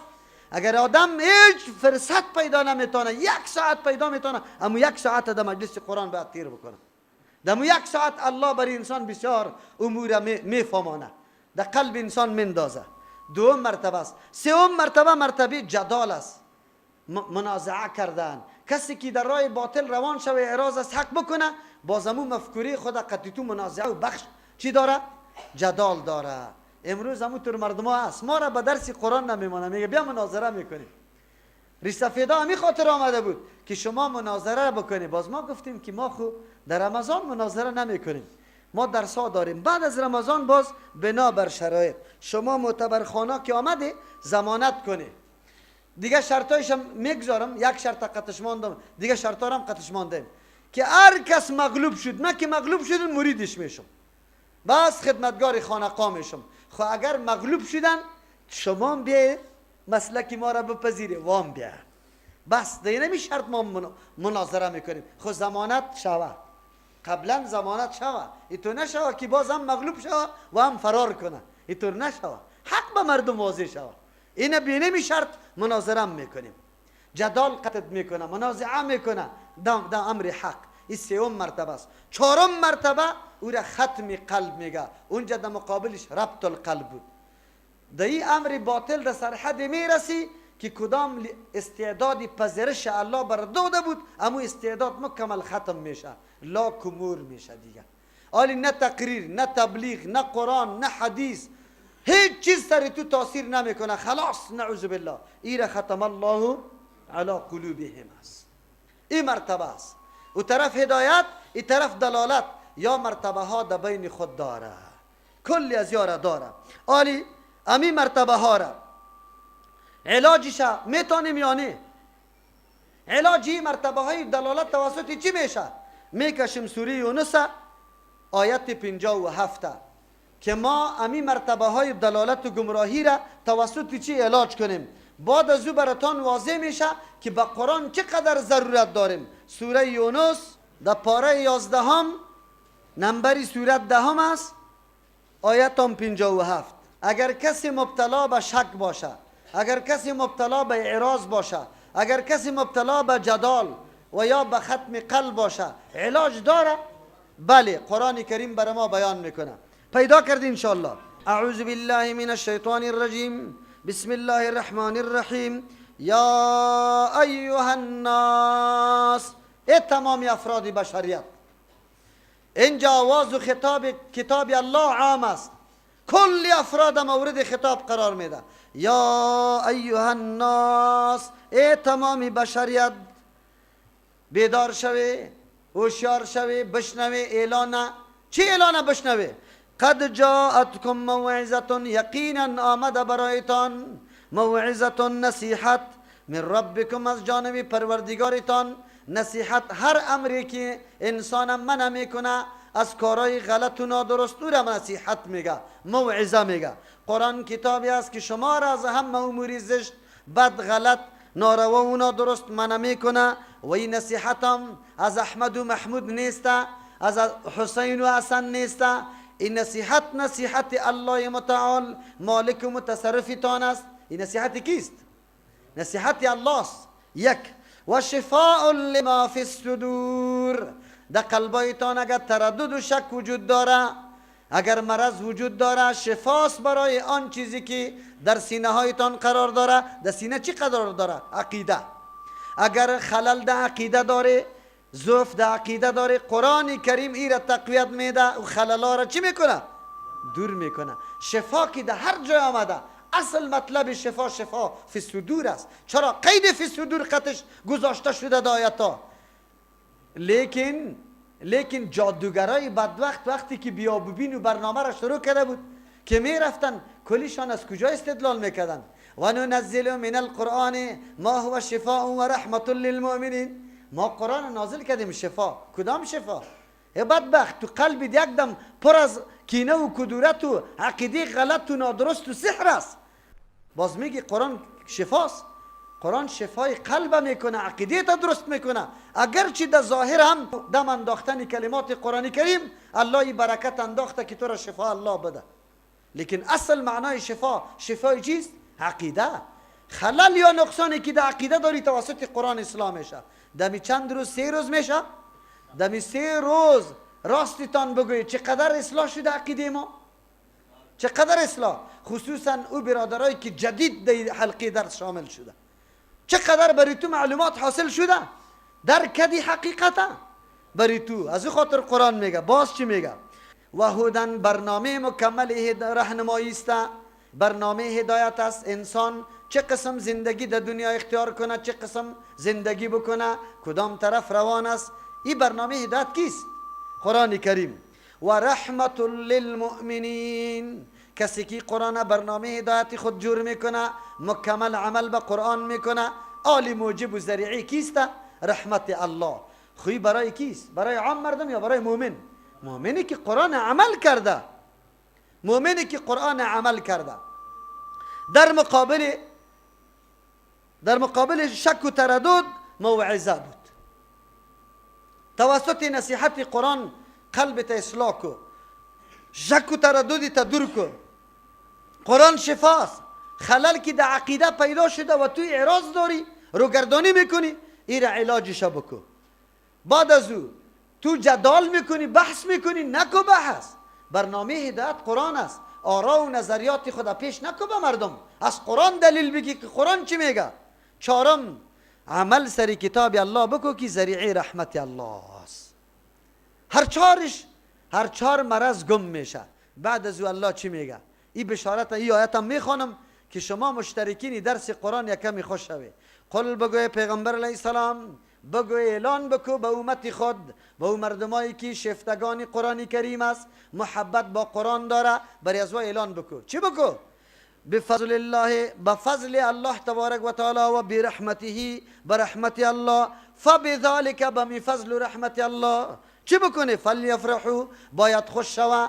در امتی تو همی مردمایی که فضل و رحمت الله را فرا گرفته یا باید اظهار خوشحالی بکنه، بسیار خوش باشه. الحمدلله ما خوش هستیم. لحظه ای که در درس قرآن تیر میکنیم خوش هستیم. فضل الله عبارت از چیست؟ قرآن. رحمت الله چیست در اینجا؟ فهم قرآن است. چی است بگه؟ فهم قرآن است. کسی که قرآن و فهم قرآن برش نصیب شد، فبذالک، بینمی فلیفرح، باید خوشی اظهار کنه. چرا؟ هو، امی فضل الله و رحمت الله، قرآن کریم و فهم قرآن کریم، خیر، خیلی بهتر است، مما یجمعون، از آن چیزی که کل مردمای دیگه جمع میکنه.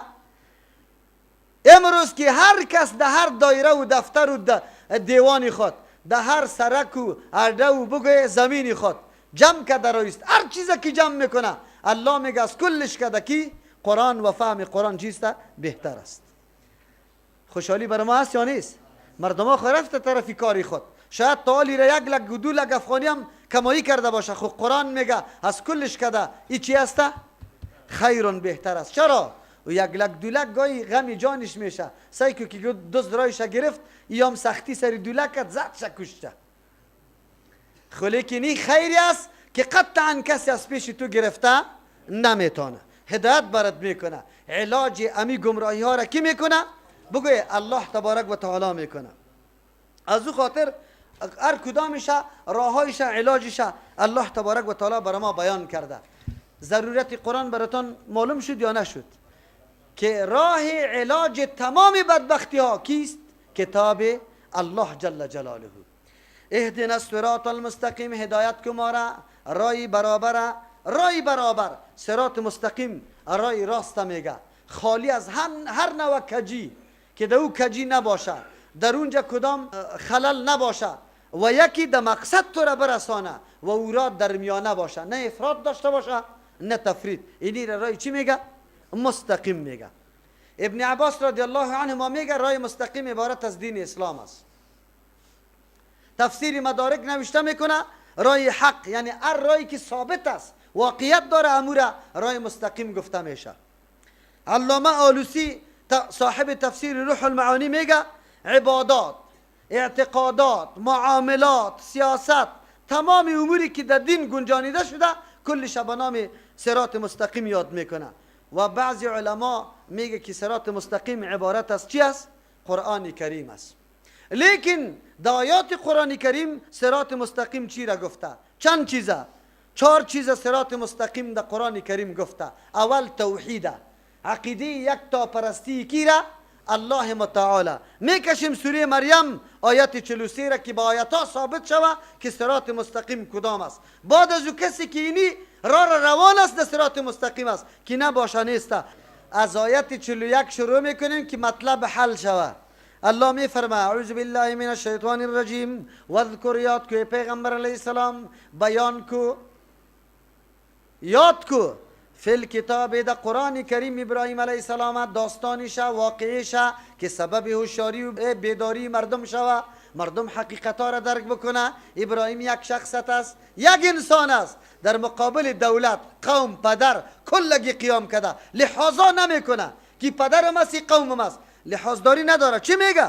انه کان صدیقا نبیا، یقینا ابراهیم خلیل الله راستکار بود، زبانش، عملش بالکل راست بود، چیزی را که میگفت خلل ملل دیگه موجود نمیشد. نبیا، پیغمبر بود، مردم به توحید الله دعوت میداد.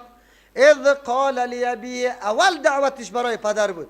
در آن وقتی که قابل یادآوری است که میگفت برای پدری خود یا ابتی، پدر جان، لما تعبدو، چرا عبادت میکنی ما او چیزی را، لا تسمعو که تو نمیشنوا چیزی را، لا یسمعو که چیزی را نمیشنوا، ولا یبصرو چیزی را نمیبینه، ولا یغنی دفع نمیکنه عنک از تو شیئا چیزی را، چرا عبادت میکنی؟ سجده برای ازو میکنی، در حاجتهای تاواز برای ازو میدی. بت میشنوا، بت میبینه چیزی را از تو دفع کده میتونه؟ الله تبارک و تعالی مثال او کسایی که بغیر الله در دیگه طرف آواز میده، مثال از وارم باز در سوره عنکبوت برای ما بیان میکنه. قبر میشنوه؟ صاحب قبر میشنوه؟ خب میبینه از تو چیزی را دفع کده میتونه؟ صاحب قبر خو انگلیسا گرفتن به نام آثار قدیمه کلش لچ کردن، اما قبرهای اولیای ما رم من تانستن یا نتانستن؟ خب مردما میگه وی نمیبینی که در طرف چار قلا میری اینجا از چاره حاجی یعقوب تیر میشی اونجا چی میگه؟ شهید است در بین سرک، کسی ورداشته نتانسته. در قلای مراد بیگ یک کلا آن بگندیسته او را بلدوزر نورداشته. ما بار تقاضا کردم که امی شاروالی بلدوزر را در دستی ما بده که چطور میوردارم. باز اگر الله کرامتا به او بنده خود امی بنده نیک باشه، او کرامت در اختیار کیست؟ این مانا را نداره که بس دیگه ای حاجت رواست تو در مشکلات برش آواز بده. او خو الله عزتمندی یک بنده خدا ظاهر میکنه. مرده صحابی را مشرکین میخواستن به عزت بسازه، گوزنبور الله پیدا کرد، کسی نزدیک شده نتانست. این کرامت تاثیر کی ظاهر کرد؟ الله. آیا صحابی میتونست حاجت ها را دفع بکنه؟ کلا قطعا نه. پیغمبر نمیتونه دیگه کس چطور بتونه؟ باز چی برش میگه؟ یا ابتی، پدر جان، اینی قد جانی. او خب برش میگه پدر چی میگه؟ چقدر جالب است. پدر برش میگه تو از من پیدا شده، بچه مستی، چرا این گپا را برای من میگی؟ آلی امی تو رسا نیسته. شما اولادا که میری که در پدر و مادر میگه، مادریتان که میگه برو سخی صاحب تو را پرچه کنه، تو برش میگی که مادر جان سخی صاحب پرچه کده نمیتونه. و این که بیکار هم نیسته ها که هر کس پرچه کرده بره. این کلمه شرک است، نعوذ بالله. این نسبت به سخی صاحب کردن غلط است، نادرست است. باز چی برات میگه؟ بره یک روز در مدرسه رفتی در ترجمه عالی برای من ملاقات خدا جور کردی ها؟ اما تو میگه نمیگه. شما مثل دلیل ابراهیم خلیل الله واره دلیل برش بگوی. ابراهیم خلیل الله پدر گفت بله تو خو پدر هستی، مقام و منزلتت بسر و چشم، لیکن یک امتیاز از تو دارم. و کدام امتیاز است؟ یا ابتی، پدر جان، اینی قد جانی، یقینا بر ما آمده، من العلم، از علم، یعنی وحی آمده، ما اتر وحی لم یأتیک که بری تو نامده، ما چیزی را حاصل کردم که تو حاصل نکرده ای، مرا ملامت نکو. تو هم به پدر و مادریت بگو که ای پدر جان، من امروز در یک حلقه درسی رفته بودم که تو نرفته ایده، او اگر تو بری از ما که خیلی پیشتاز میشی. فتبعنی، پس اتباعی مرا بکو. گفت فقلدنی، تقلیدی مرا بکو. گفت یا فتبعنی. چرا فتبعنی میگه ابراهیم خلیل الله؟ میشناسی؟ یعنی اگر دلیل برات پیش کردم تابعداری مرا بکو. دلیل اگر پیش کردم، اگر دلیل نباشه بس تابعداری مرا نکو. فتبعنی، تابعداری مرا بکو، اهدی که برات راهنمایی میکنم. چی را؟ صراطا سویا، راه درست و برابر که صراطی چی است؟ مستقیم است. و کدام است؟ یا ابت لا تعبد الشیطان، اطاعت شیطان نکوی پدر جان. ان الشیطان، یقینا شیطان، کان للرحمن، او بذات مهربان هم، عصیا، نهایت نافرمان بود. این کار نکو. باز چی میگه؟ یا ابت این اخاف، مخو میترسم، برای دلسوزی برات میگم. ای دشمنی ندارم، پدرم هستی. ما اینمی قدر بادی سبک نمیخوایم که در چهره مبارکت بخوره. من حیث پدر قابل احترام هستی. ترس دارم این نصیحت که برات میکنم، میگه پاره که میکنم از روی دلسوزی است. چی دلسوزی است؟ اینی اخاف، ما میترسم، ایمسک که برسه بر تو عذاب من الرحمن، عذاب از جانب الله در دنیا یا در آخرت. فتکون، تو میشوی للشیطان، برای شیطان، ولیا، یعنی قرین و همراه در عذاب. قطع شیطان یک جای، قال پدر برش چی میگه؟ اراغب انت عن آلیهتی، تو رغبت کننده استی، میلان کننده استی از عن آلیهتی، از معبودای ما. ایگه باره نو پیدا کردی. حالی شما را چی میگه؟ ها؟ خب حالی تو میگی که زیارتا چیز نمیتونه. ای پدر و بابای ما خیر مشرک رفته، ای غلط میگفت. ها؟ نمی گپا میزنه نمیزنه. اونجا هم گفته بود به ابراهیم خلیل الله، یا ابراهیم چی طور میگه برش؟ دلیل خو نداره نه؟ پدر دلیل نداره. ابراهیم خلیل الله میگه با دلیل تابعداری مرا بکو. خو میگه که با دلیل من ثابت میکنم که گپ تو غلط است. عالم پدر و مادر اولاد خود همینطور میگه. نمیره که از ملا پرسان کنه که ملا صاحب بیگاه دختر محمد از یک ترجمه اینی گپ گفت. در این مورد شما چی دلیل داره که ما او را چی بگویم؟ اینطور نمیگه. چشما را میکشه دیگه، قدمیت از خانه بیرون کنی دو پرچیت میکنم. همینطور میگه نمیگه؟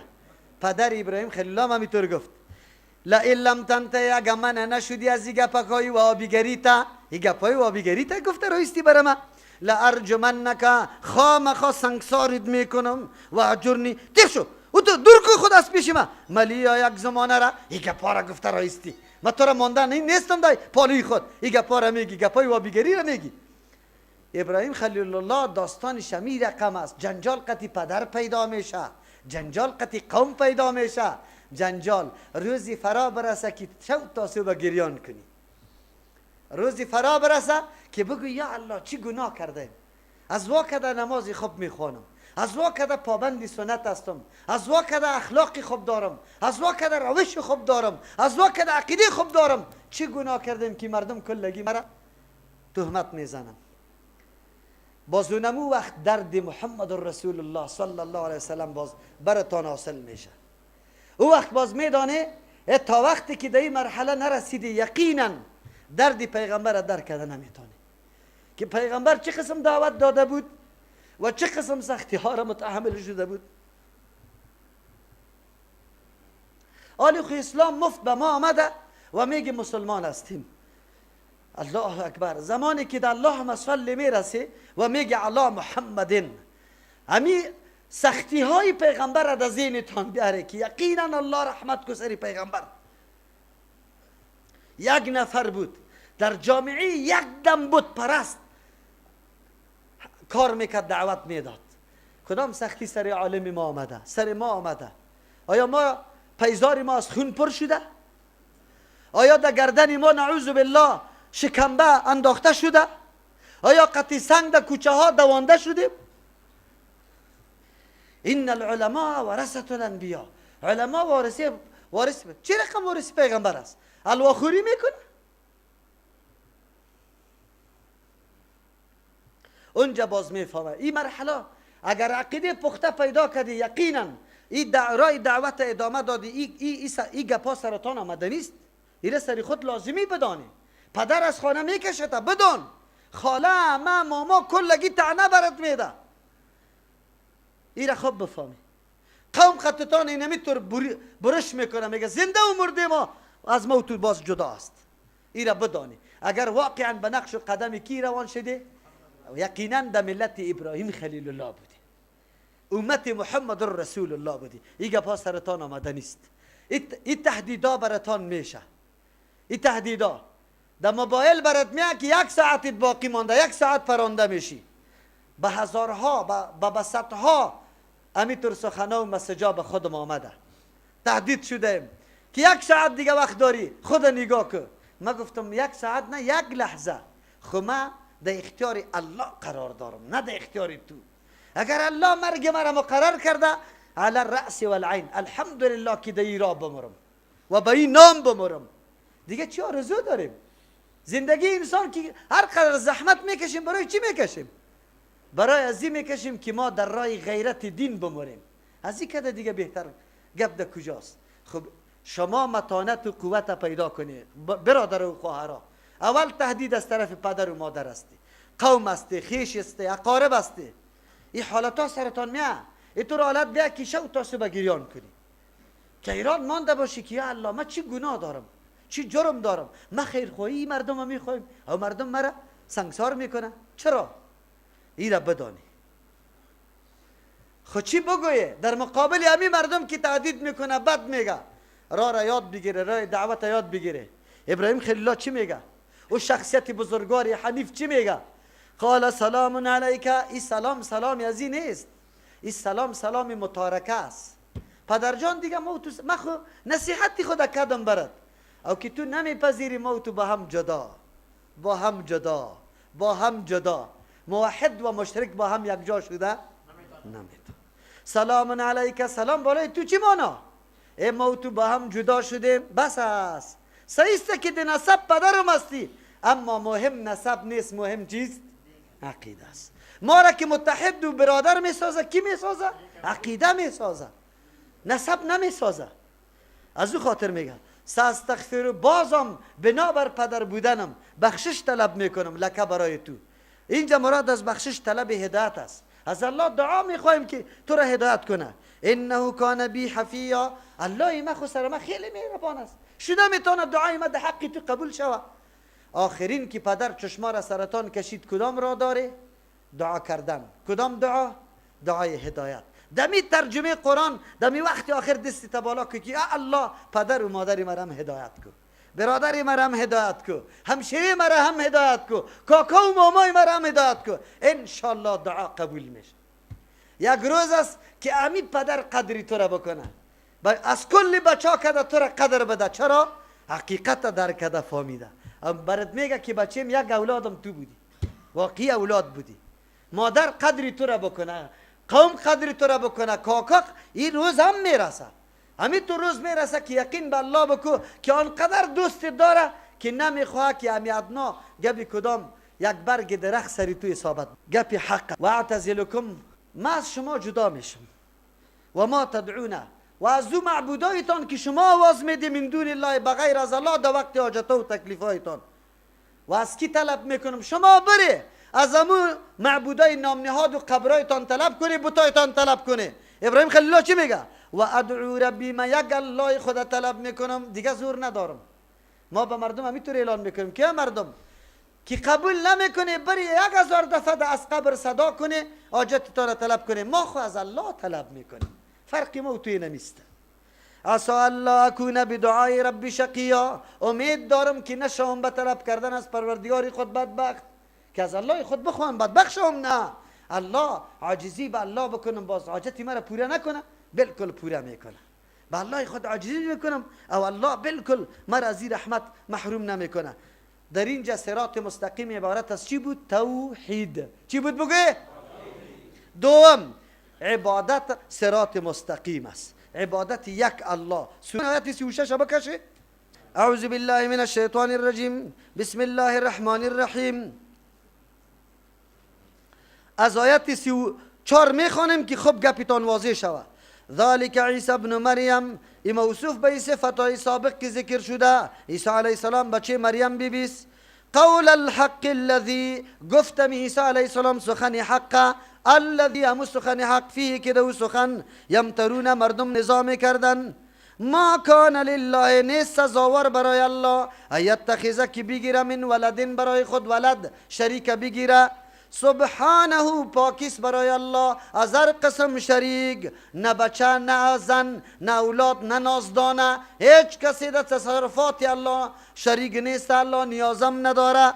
اذا قضا امرا، زمانی که فیصله میکنه الله یک کاره که موجود شوه، فانما یقول له، یقینا میگه اراده میکنه کن موجود شو فیکون، موجود میشه. الله به وزیر و مشیر به نایب و به کسی دیگر ضرورت نداره. دلیلش است و ان الله ربی و ربکم، یقینا الله مالک و متصرف اختیاردار امام است، و ربکم اختیاردار مالک متصرف شما هم است. فاعبدوه، یک الله را عبادت کنی. قولی کیست؟ عیسی علیه السلام. عیسی علیه السلام میگه الله مالک و متصرف امام است، از شما هم است، یک الله را عبادت بکنی. چرا عبادت؟ هذا صراط مستقیم، یک الله را عبادت کردن رای چیست؟ رای مستقیم است. یک الله را عبادت کردن رای مستقیم است. صراط مستقیم توحید.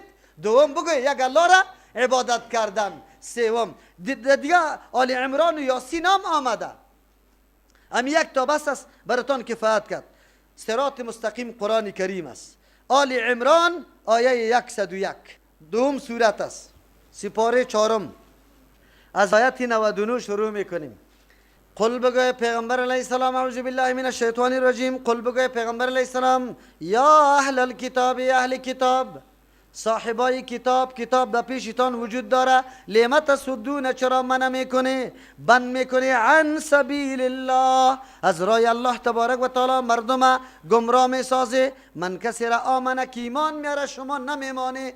تبغونها، شما طلب میکنه راه الله را عوجا، کجی و کوری را درش پیدا میکنه، نامای غلط سرش میمانه. میگی نری که وابی میشی، نری که تو چی میشی؟ یهودی و نصرانی میشی. امی گپا هست یا نه؟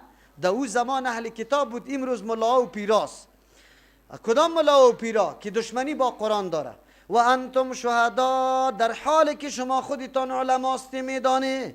و ما الله، خیاد داشته باشه که الله نیست بغافلین، بیخبر عما تعملون، از آن چیزی که شما انجام میده پیش الله رفته نیسته.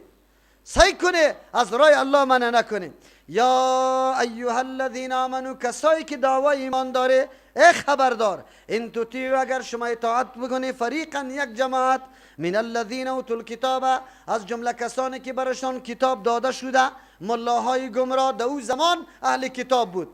یردوکم، شما را باز میگردانه، بعد ایمانکم، پس از ایمان آوردنتان، کافرین به کفر، شما را کافر میسازه. یهود و نصارا امروز شما را دعوت میده، به کفر میگردانه. و کیف تکفرون، چه قسم شما کافر میشه، چه قسم رای حق ترک میکنی. و انتم تتلا علیکم، شما خود تلاوت کرده میشه بالایتان، آیات الله، احکام الله، دلائل یکتا پرستی الله. و فیکم رسوله، در بین شما پیغمبر الله موجود باشه، باز امور را بگیره. بسیار جای تعجب است. چطور ای مسلمان امروز چطور قطع یهودی و نصرانی یک جای میشی؟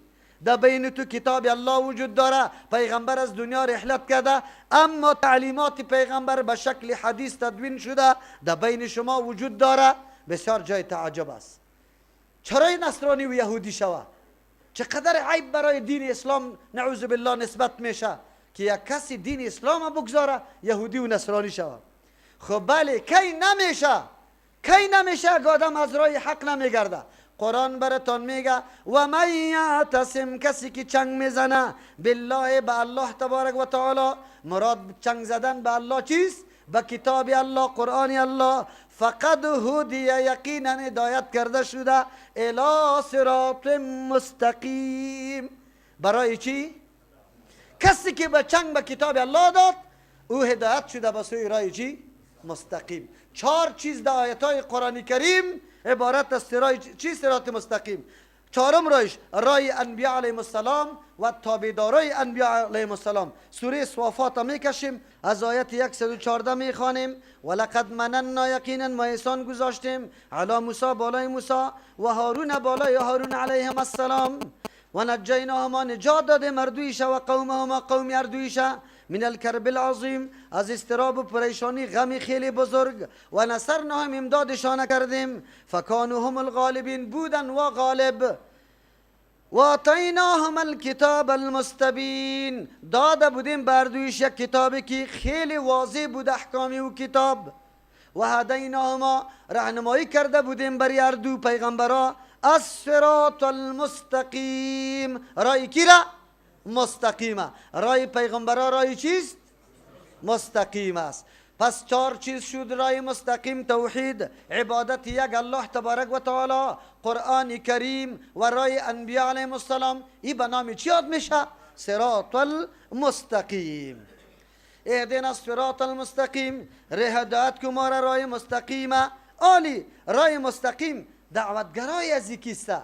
انبیاء علیهم السلام و تابعدارایش است، یعنی عمل میکنه، دعوت میده به سوی کتاب الله. الله ما و شما را هم از او جمله شمار بکنه که در راه مستقیم روان است. کسی که تابعدار انبیاء علیهم السلام و مطابق نقش و قدم صحابه کرام است. مانعین صراط مستقیم کیسته؟ مردمای کلان، ملکای بزرگ، پاچاهای حاکمای ظالم، و علمای سو و پیرای جاهل یا همیشه رای مستقیم من میکنه. به ما ثابت شد که رای مستقیم وقت شده میتونه که عقیده توحید داشته باشه، عبادت برای کی میکنه؟ یک الله میکنه. رای کی را گرفته؟ قرآن. رای کی را گرفته؟ انبیاء علیهم السلام. دو صورت این مردم صراط مستقیم بالکل پیدا کرده. اعراض از کی میکنه و مصداق از کیست؟ این بر ما در قرآن کریم باز میاد آیاتا که کسایی که اعراض میکنه مردمایی هستند که از دین فرار میکنه و نعوذ بالله دین فقط وسیله برای حصول یا پیدا کردن مادیات دنیاست که امروز همینطور طایفه ها خیلی زیاد دیده شده. دین وسیله برای چی؟ بگوی نفقی خود ساخته. الله ما و شما را نگاه کنه. صراط الذین انعمت علیهم، رای کسانی که تو بالایشان انعام کرده ای، رای کسانی که تو بالایشان انعام کرده ای. صراط مستقیم حسی نیست که ما بچه‌شون ببینیم یکی سرکی فلانی طرف پغمان رفته یا طرفی چی پروان رفته یا طرفی پلیچرخی رفته، کدام سرک است دیده نمیشه. از او خاطر طایفه و جماعتش الله بر ما آدرس میده. صراط الذین، رای کسانی که انعمت علیهم، تو سرشان انعام کرده ای، تو سرشان انعام کرده ای. انعام الله، انعام الله منعم حقیقی الله است. چرا او وقتی به کسی چیزی میده نه غرض داره نه عوض میگیره؟ میگیره؟ نمیگیره. خب از اینجا معلوم میشه که بزرگترین نعمت چی هست؟ کدام طایفه هایی که ذکر میشه کدام قسم نعمت دارنده است. مصداق از این کجاست؟ سوره نساء آیت 69 را میکشیم. سورت سوم است بعد از آل عمران. انشالله پیدا کرده. اعوذ بالله من الشیطان الرجیم. طلب میکنیم از الله رای مستقیمه، رای کسانی را که الله تو سرشان انعام کرده ای. کدام مردم است؟ چند طایفه است که الله سرش انعام کرده؟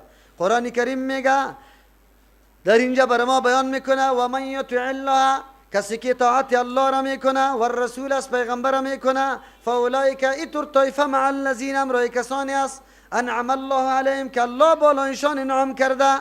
کی است طایفه؟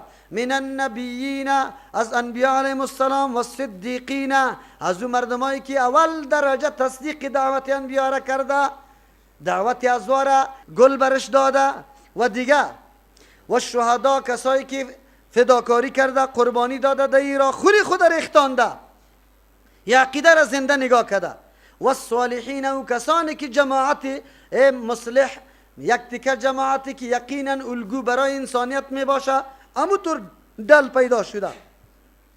و حسن اولئک رفیقا، خیلی خوب است اینمی طایفه از روی رفاقت و همراهی که قطع از آدم رابطه خدا پیدا کنه.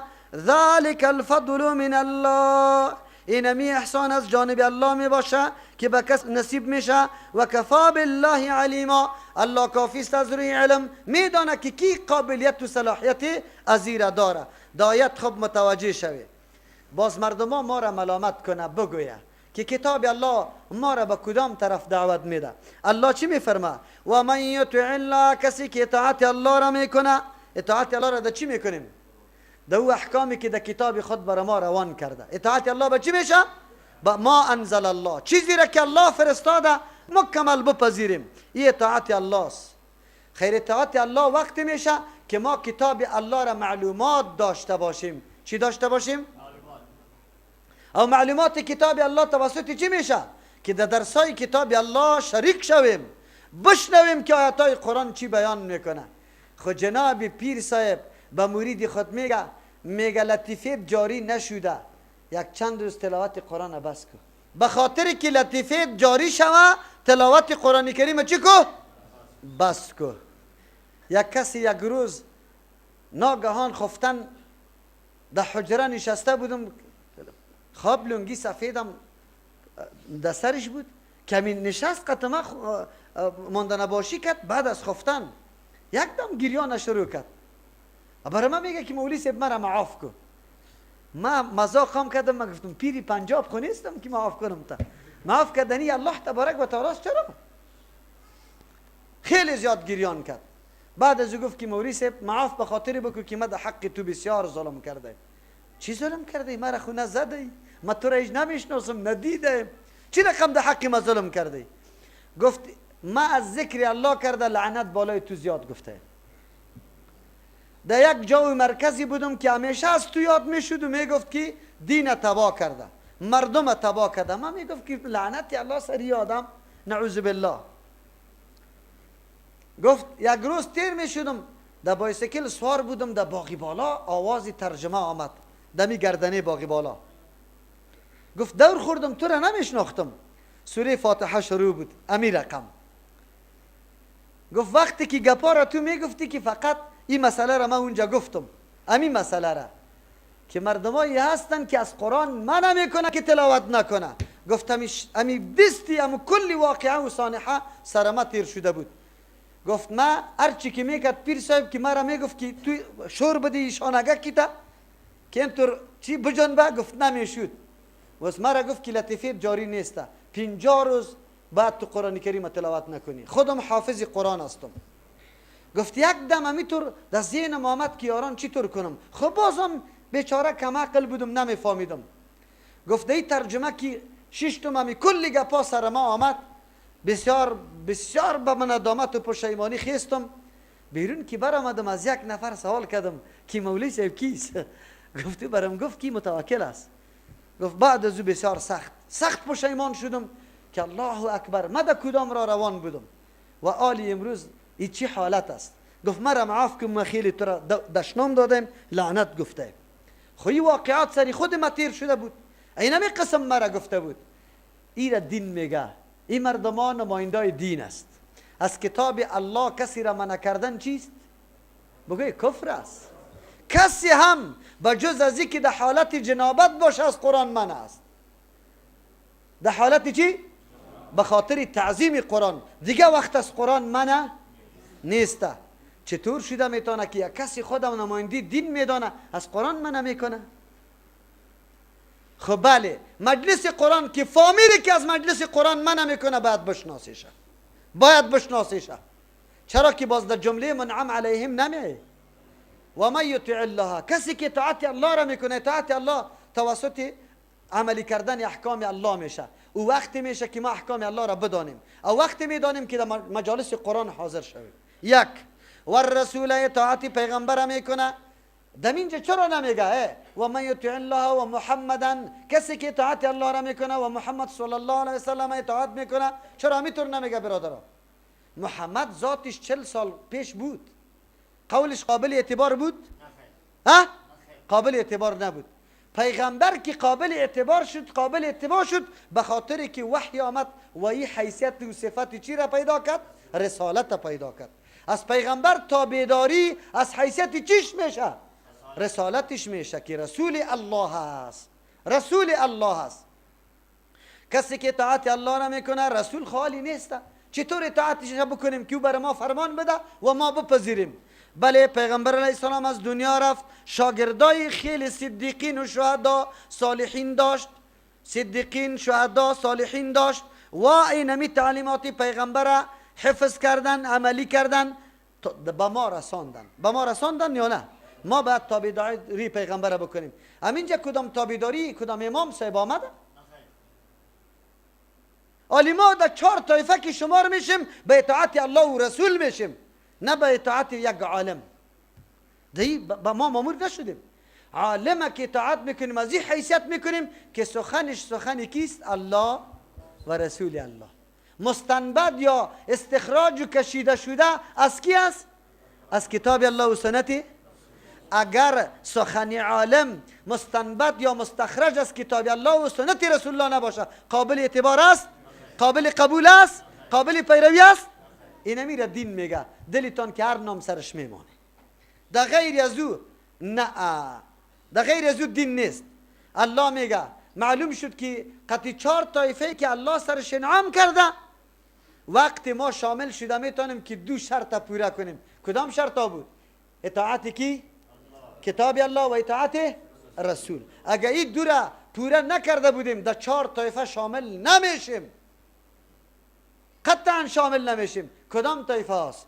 فاولئک مع الذین، ای مردم امرای کسانی هست انعم الله علیهم که الله سرشان انعام کرده، من النبیین. طایفه اول نبیین است، دعوتگرای حق که یک دم در بین یک جماعتی که سالا در اونجا انحراف، بدبختی، ظلم، تجاوز، تاریکی، بت پرستی، رواج پرستی، جاهلیت جای گرفته، پیغمبر میآید دعوت شروع میکنه. ایره نبیین میگه، ایره نبیین میگه. پیغمبرها وقتی مفکوره و دعوت میاره، کسانی باید پیدا شود که به می دعوت پیغمبرها لبیک بگویه. بی چون و چرا، بی چون و چرا قطش همراه میشه. این طور طایفه را به نام کی یاد میکنه؟ صدیقین. این مردمایی است که در قول در عمل مکمل راست است. در جمله در رأس صدیقین کی قرار داره؟ ابوبکر صدیق. لقبش به می خاطر است. چرا؟ زمانی که پیغمبر از معراج حالات بیان میکرد، پیش ابوبکر رضی الله عنه دیگه مشرکین آمد گفت رفیقی دیگه دیوانگی شروع کرده، نعوذ بالله. حالی گپ از آسمانا میزنه، حالی میگه که در یک ساعت این در بیت المقدس رسیدم، در آسمانا بالا شدم پس آمدم. گفت بالکل حق میگه و راست میگه. الله اکبر. اگر محبت با پیغمبر داریم که سخنی پیغمبر برات رسید، عقل جنگی نکو، عقلی تا نجنگانی، بگو بله اگر سند حدیث صحیح باشه راست میگه، ولو که عقل تو نمیپذیره خود تو تصدیق کلام کی را میکنی؟ محمد رسول الله صلی الله علیه وسلم میکنی. این دوم طایفه است. دوم طایفه است که دعوت پیغمبرها را رنگ میده. وقتی که مردم خبر شد که من تا 2 سال 3 سال که ترجمه میکردم کس ختم نبود، هیچ کس متوجه من نبود، نه کسی مرا وابی میگفت نه کسی دیگه. خب وقتی که دیدن که در ترجمه مردم نشست، آلی دیگه شروع کردن گفت اوه این خو مردم چپا میکنه کلگیره. ملا صاحبا صدقه فطر گم شد، ختما گم شد، یاران جستجو کردن که چرا گم شده. قاری صاحبا که ختم میکنه کس برش پیسه نمیده، پیر صاحبا امو چیزایی که برشان سوغات میامد و گم شد. حالی مجبور هستن که ما را بد بگویا نگویا، 1000 تهمت در جان ما باید بسته کنه. حق داره باید بسته کنه. چرا؟ لقمهشان از دانشان گرفتیم دیگه. او خواهق مجبور هستن این کارا بکنه. دینمین جاست که آل تاخت و تاز شروع میشه، از هر طرف حمله شروع میشه. کدام طایفه به کار سالی؟ بگوی کسایی که فداکار از شهدا کی را میگه؟ سری خدا قربان میکنه، سری خدا قربان میکنه. صدیق کسی است که در مرتبه علمی در درجه کمال رسیده. شهدا کسی است که در درجه عملی در درجه چی رسانده؟ رسیده، در کمال رسیده. آل فداکاری میکنه. چرا؟ خونی خدا میریزانه، خود دعوت حفاظت و پاسبانی میکنه. چهارم طایفه کدام است؟ نمونه عملی همی دعوت خود بیرون معلوم شود. 4 طایفه است که دین اساس دین قطش نگاه میشه و دین پیروزی را حاصل میکنه. در غیر از اینکه 4 طایفه موجود نبود دین پیروز نیست. دعوتگر، تصدیق کننده دعوتگر، دفاعگر دعوتگر و تطبیق کننده برنامه عملی همی دعوت، اون وقت کامیاب میشیم. الله تبارک و تعالی اهل مجلس ما را و همه مسلمانای دعوتگر اجر جزیل بده. الحمدلله. یک تعداد خواهرها و برادرای جوانی که قطما پیوسته، الحمدلله.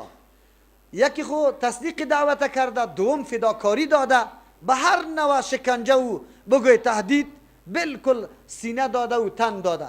چهارم یقینا در زندگی عملی خود ثابت کرد که این طایفه دین اینمی دین میگه. الحمدلله. زمانی که جوان آدم میبینه که نماز میخونه، دمی حالت ازدحام، دمی حالت کشمکش خیلی زیاد است که گریان میاد.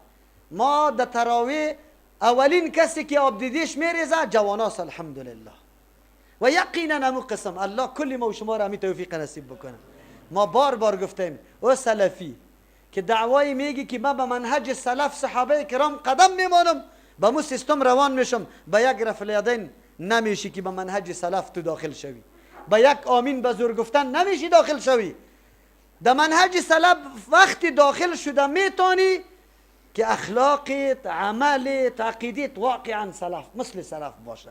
نمازی تو با نماز مردم فرق داشته باشه، دعوتی تو با دعوتی مردم فرق داشته باشه، اخلاقت، عملت، عقیدت مکمل فرق داشته باشه. اونمو وقت الله یک تعداد جوانای ما را که به می سیستم واقعا امیر عملی کرده دیگه هم برکت نصیبشان بکنه.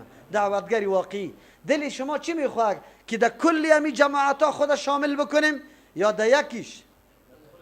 در کلش هم دعوتگر باشیم، هم تصدیق کننده دعوت دین الله باشیم، هم دفاع از دین الله بکنیم. ما اینقدر پافشاری که میکنیم چرا میکنیم؟ مردم ها سر ما اعتراض دارن، میگه مولوی صاحب شاگردای در هر جای رفع الیدین میکنه سبب نفاق میشه. ما میگیم این سنت مظلوم پیغمبر است، از این دفاع میکنیم. این سنت پیغمبر است، از این دفاع میکنیم. بیا سنت از بین نمیبریم، نفاق از بین میبریم. نفاق چرا پیدا شده؟ مردم نمیفهمه، جاهل هستند. خیر ملا صاحب مسجد برو بگو کی مردم ها را بفهمه کی نفاق نبیاید. بسیار برادرای جوانی ما که خیلی احساساتی می باشه، در بعضی ارگانای کم کم کارام میکنه، دعوت میکنه، فکر میکنه که همین کل دین این همینجا است، در دیگه جا اگر کسی دعوت میکنه او دین نیسته. نه برادر جوانم، تو تمام جماعت ها و عملکرد ارزیابی کو. خب با دلیل از پیش بگی. پیش ما مولوی صاحب رفع الیدین چیست؟ من میگم سنت است. همین تفریقه چیست؟ من میگم حرام است. خیر رفع الیدین خود سبب تفریقه شده، باید نشوه. ما از پیش سوال میکنم که خود رفع الیدین سنت است یا نه؟ بله. خیری سنت از بین ببریم یا عامل تفریقه را؟ تفریقه حرام است، باید عامل تفریقه را از بین ببریم، سنت از بین نبریم. عامل تفریقه چیست؟ چرا مردم متفرق است؟ به خاطری که مردم نمیفهمه کی سنت است. چرا نمیفهمه؟ ملا صاحب نگفته. برو به اون ملا صاحب پیش من نبیا، با اون ملا صاحب بگو که ملا صاحب حدیثی رفع الیدین به مردم بخوان که مردم بفهمه کی سنت کیست؟ رسول الله.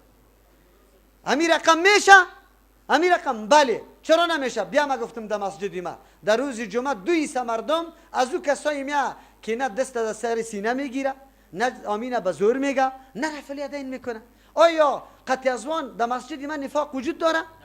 در عربستان هم اینقدر مخلوق دنیا جمع میشه، 4-5 قسم نماز خوانده میشه، تفریقه وجود داره؟ نفاق وجود داره؟ یکی دیگر بد میگه، کلگی پشت یک امام اقتدا میکنه. تو جناب افغانی و پاکستانی و هندوستانی چرا رای مخالفت؟ فقط دشمنی با سنت رسول الله داره. تمام تلاشتان برای این خاطر است که سنت رسول الله عمل نشود. چی دلیل میگیره؟ اینجا کلگی در مذهب احناف است دیگه. ما مذهب احناف کدام مذهب احناف؟ مذهب حنفی چیست؟ راستی تا بگو. امام ابو حنیفه رحمت الله علیه چی توصیه کرده؟ حنفی خو مستم تو نیستی. چه رقم مذهب احناف است؟ اگر گپ از مذهب میزنی اصل حنفی مستم، ما به توصیه از او عمل کردیم او تو نیستی. چرا میگی؟ ما احترام به کلی نظریات دارم اما ما عالم هستم. ما چطور حدیثی رفع الیدین با صدها حدیث برای رفع الیدین و یک حدیث برای ترک رفع الیدین بکنم؟ ما چطور قناعت کنم عالم و مستم تحقیقم کردم که ما همیشه عمل به مفضول بکنم به افضل عمل نکنم؟ الله از پیش ما احسن عمل طلب کرده. ما چرا یک سنت قبول کنم دیگه سنت رد کنم؟ امکان داره؟ نداره. از او خاطر بیایی که ما و شما خود داخل کنیم، دعوتگر جور شویم، صدیقین شویم. بله هر امر الله و رسولش که به ما میرسه با دل و جان بپذیریم، خود قربانی از او کنیم، بعد از او فداکاری بکنیم. دین همونطور نمیشه اگر ما و شما دفاع نکنیم. اگر ما و شما سینه خدا جان خدا سپر برای حفاظت دین نکنیم، دین باقی میمانه؟ حفاظت اینمی است. کمونستا حمله کرد، روسا با اون نیروی قوت خود آمد، مردم جهاد کرد یا نکرد؟ حفاظت دین نکرد. دین توسط مردم فداکار میشه. فداکار. الحمدلله مالی داریم. بعضی وقت ما مذاق میکنم امرای دوستای خود، ما گفتم آلی جنگ از ما خلاص شده، جنگ در من نمیرسه. آلی شما میدانی جنگ، شما میدانی منازعه و کشمکش به من نمیرسه. یک تا زنگ برام میزنه، این چی تربیه کرده ای؟ اینجا آمده اینی کارا را شروع کرده. کدام کاره؟ خلاف طریقی پیغمبر است؟ بگو ثابت کو. اگر خلاف طریقی پیغمبر است برای ما بگو که اعدام کنم میشه. اگر موافق طریقی پیغمبر است مردم بفهمن که مردم بد نبینه. آسان گپ است. صالحین، جماعت صالحین هم به درد میخوره و ما در صالحین باید شامل شویم. در عمل خود به مردم ثابت بکنیم. مسجد کمپنی ما یقینا آنقدر تبلیغات میشد که هیچ پرسان نکو، هیچ پرسان نکو. خب مردم که می آمد در مسجد، این طایفه را که می دیدن، این جماعت را که می دیدن که نمازی از یا به یک دم می گفتن که او برادر اصلا ما هیچ نماز نمی خوانیم، نماز خمیچه نماز است. یقینا بسیار متاثر می شدن. این را مردم میگه دعوت عملی. از دعوت قولی کده، زبانی کده، دعوت عملی خیلی اهمیت داره. تو که در عمل خود ثابت بسازی منهج سلفه، راه و روش سلفه، انشالله باز کامیاب هستی، باز از انتقاد میبرایی، باز گپت سخنت بالکل جای خود میگیره یقینا، به شرطی که ما در عمل هم امی روش سلف پیاده بکنیم. دعا به می میکنیم که مشترکین ترجمه قرآن کریم ما را الله در 4 طایفه شامل بسازه، با شمول خود ما، و الله امی کمال و مرتبه را نصیب ما بگردانه. بجز از این هلاکت است، در مقابل از این یا مغضوب علیهم است یا ضالین است، یا مردمای عنادی که رای حق نپذیرفته، یا مردمای نادان و جاهل که پشت سر میه. الله بر ما میگه و حسن اولئک، خیلی بهتر است امی طایفه ها رفیق از روی چی؟ دوستی را با امی طایفه ها پیدا کو دعوتگر کیست، دل سوزی به دین کی داره، بعد از او صدیقین پیدا کو، شهدا را پیدا کو، در جماعت صالح خود شامل کو، تحقیق بکن. نمیگم تا که تو حتما قطما بیا، نه، ارزیابی کو عمل کرده ما را، گفتار ما را، عقیده ما را خوب 2 ماه 3 ماه 10 ماه 1 سال مورد ارزیابی قرار بگی که شبهات از قلب تو برایه. مردم خو میگه انگلیس ها یارا تقویت میده، قوت میده. مردم خو میگه سیل واره پیسه بر چی سرشان میه. خودتون بیا که سیل پیسه سرتون بیا، نیاز خو به پیسه داری، چقدر خوب. عجیب گپ است. ما به مو گپ خود قناعت نداریم، خود ملامت نمی کنیم که والای پیسه است. خب یکی تمام روز تو زحمت میکشی و برای ما سیل میاد، خود تو می کار دا پیش بگی که سیل پیسه برات بیاید. الله توفیق بده. خب ما میگیم نه، سیل پیسه ما دنیاوی برای ما نمیاد، از الله خود امید داریم که سیل ثوابا برای ما بیاید، ام در دنیا و ام در آخرت. صراط الذین انعمت علیهم، رای کسانی را که تو انعام کرده یا الله بالایشان تو انعام کرده. انعام وقتی میشه، انعام در بدل تکلیف و مشقت است. از آیت معلوم میشه که کسانی که منعم علیهم است، این مردما بسیار زحمتکش، بسیار تکلف، بسیار چیز سختی را تیر کرده که الله سرشان انعام کرده. پیغمبران داستانایش مطالعه کنی، قرآن کریم جا به جا داستان انبیاء علیهم السلام برای ما بیان میکنه. قرآن کتاب قصه نیست، با ما تو درس میده که یک پیغمبر در مقابل تمام ساخته و بافته قومی خود چقدر مقاومت کرده. نوح علیه السلام 900 سال دعوت داده، مایوس نشده، خسته نشده. پیغمبری خود بیبی موسی علیه السلام بیبی، عیسی علیه السلام بیبی، ابراهیم خلیل الله بیبی، همچنان انبیاء علیهم السلام. این داستانا برای ما درس میده که دین اسلام راهی چی است؟ در اول راه پر مشقت است. یک دانشمند اروپایی نوشته میکنه که حقانیت دین اسلام در این دیده میشه که هر مفکوره دیگه که مردم دعوت میده، اول چراغی سبز برش نشان میده که اینا بیلدینگ برات میدم، این مال دنیا را میدم، اینطور زندگی چیرا و فراخ و وسعت وسیع را برات میدم. اما اسلام اول که دعوت میده میگه در تکلیف واقع میشی، کشته میشی، زیر شکنجه میشی، تهدید میشی. لیکن امی مردم با این قدر سختی و تهدید باز در اسلام میاد، باز مورد شکنجه قرار میگیره، نمیگرده. معلوم شد که دین چی هسته؟ حق هسته. از او خاطر توقع نداشته باشه که رای دعوت شما در این 4 طایفه شامل شوه و بازم این امید داشته باشه که مردم در گردن ما گل مندازه. مردم در گردن تان گل نمیندازه، مردم در گردن تان خبر نیستی، در دامنت لکه بگوی لکه میسازه، در مقابلت گپای میسازه که هیچ تو یادت نباشه. در مقابل ما آلی در کابل قدر تبلیغات در مورد چی میشه؟ دین روز مجلس ریش سفیدا محمد چی میگه؟ تو امام ابو حنیفه را گفتی که غلط است، توهین کده یوره. من نه بردم نه آوردم، گفتم لعنتی الله کسی که امام ابو حنیفه و هر عالم مجتهدی که خدمتگار دین است لعنت میگه. آلی دیگه شم بگویم که کسایی که تهمت هم میزنه خود نمیگم، باز حوصله میکنم، به الله خود میسپارم. بیا چرا تهمت است؟ نه یا خو بیخی منکر است از مذاهب. از کدام مذهب؟ مذهب حق، روش پیغمبر یا از روش یک عالم؟ از کدام روش ما منکر هستیم؟ از روش پیغمبر منکر نیستیم. او 4 عالم اگر روش پیغمبر باشه خونه منکر نیست. اگر خلاف روش پیغمبر باشه، روش 4 امام باز قابل قبول است؟ خب نیست دیگه. از تو سوال دارم، ما چه رقم نیستیم؟ غیر المغضوب علیهم ولا الضالین، منعم علیهم طایفه های هستند که مغایر هستند همراه او طایفه که غضب سرشان شده و مغایر هستند همراه طایفه که گمراه هستند. دو ترجمه ایجا داریم. غیر المغضوب علیهم نرای کسانی که غضب سرشان شده، ولا الضالین نرای کسانی که گمراه شدن. یک ترجمه است. اما از نگاه قواعد عربیت صرف و نحو باز این معنا درست نمیشه، بلکه این صفت برای منعم علیهم است. الذین هم مردمان انعمت علیهم که تو سرش انعام کرده ای، رای از او را بر ما نشان بده. این مردمان چطور صفت ها داره؟ کدام مردم هستند منعم علیهم؟ غیر المغضوب علیهم مردمایی هستند که غضب سرشان کرده نشده، ولا الضالین نیست ای مردم گمراه نیستند.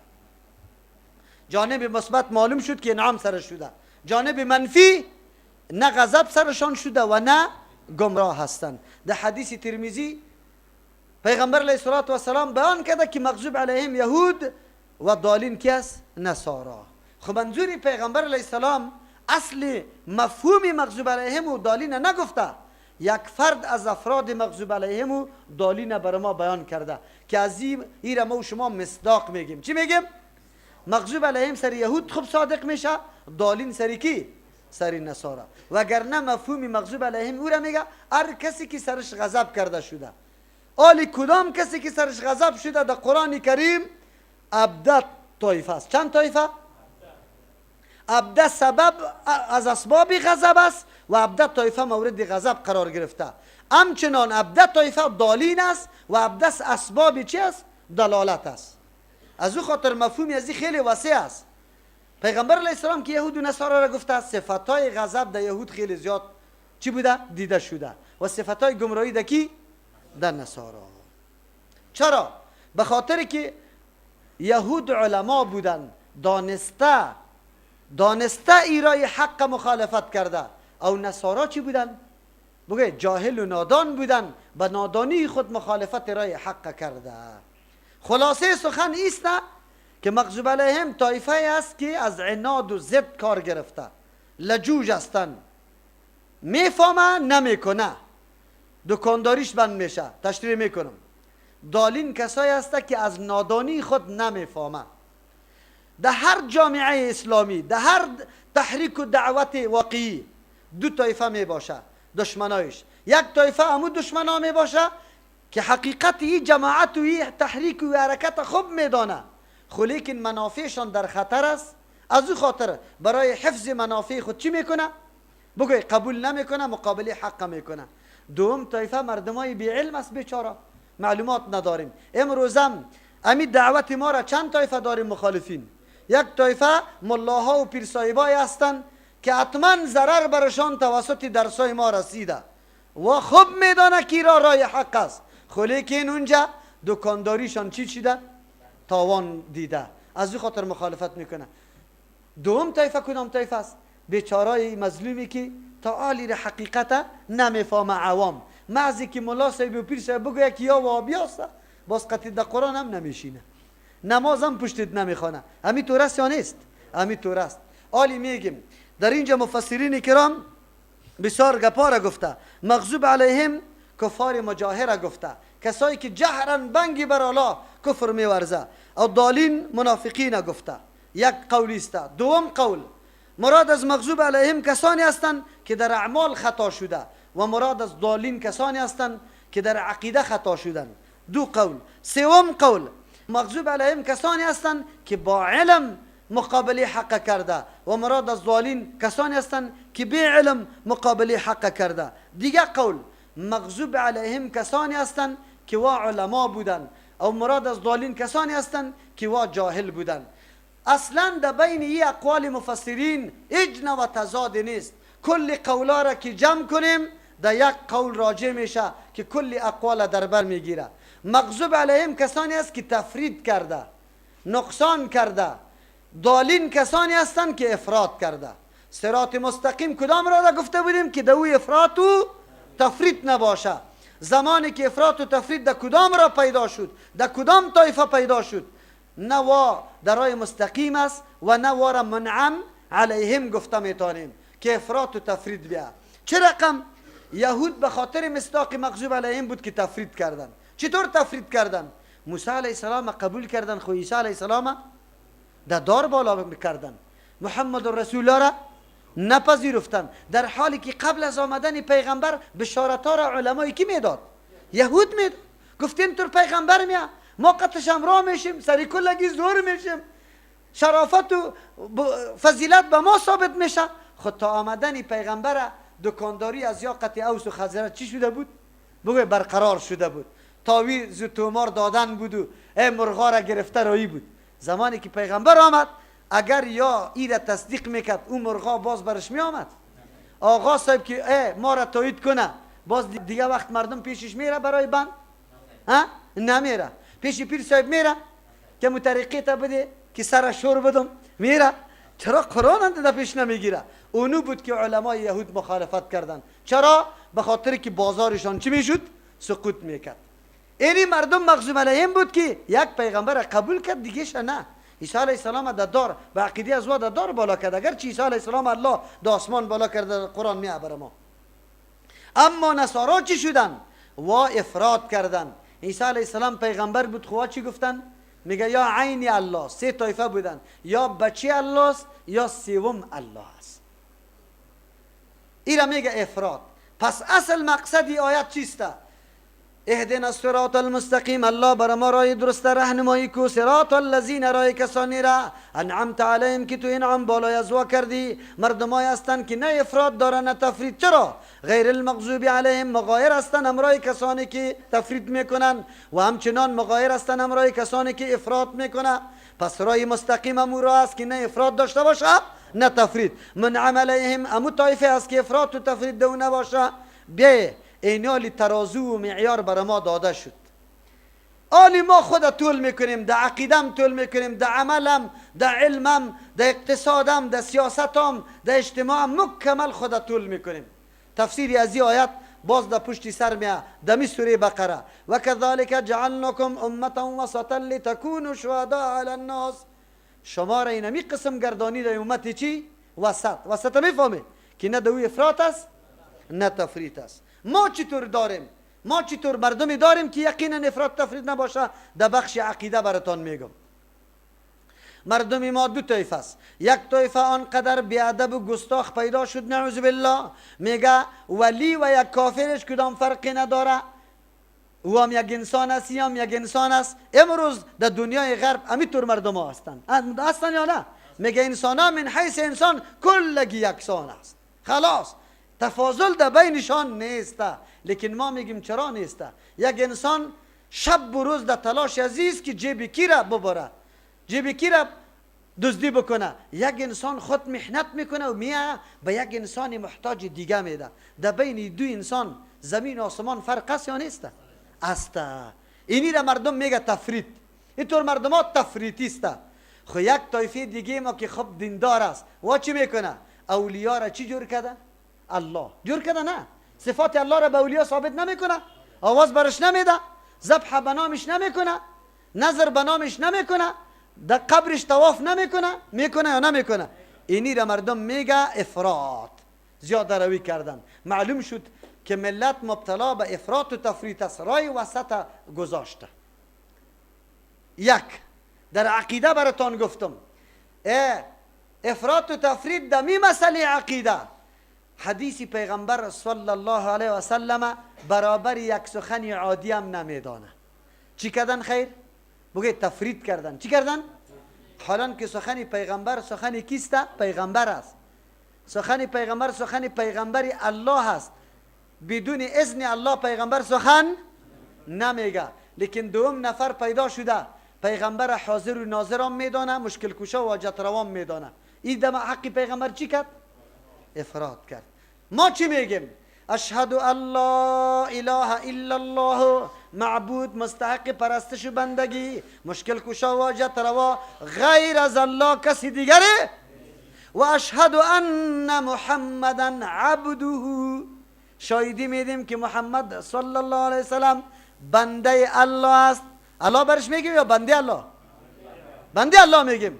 خب بنده الله عادی است و رسوله پیغمبری کیسته اینی را ایمان میگه. از اینکه اگر از بندگی کشیدی شد اولوهیت رساندی باز مومن نیستی. اگر نیکی نعوذ بالله این را یک فرد عادی گفتی باز مومن نیستی.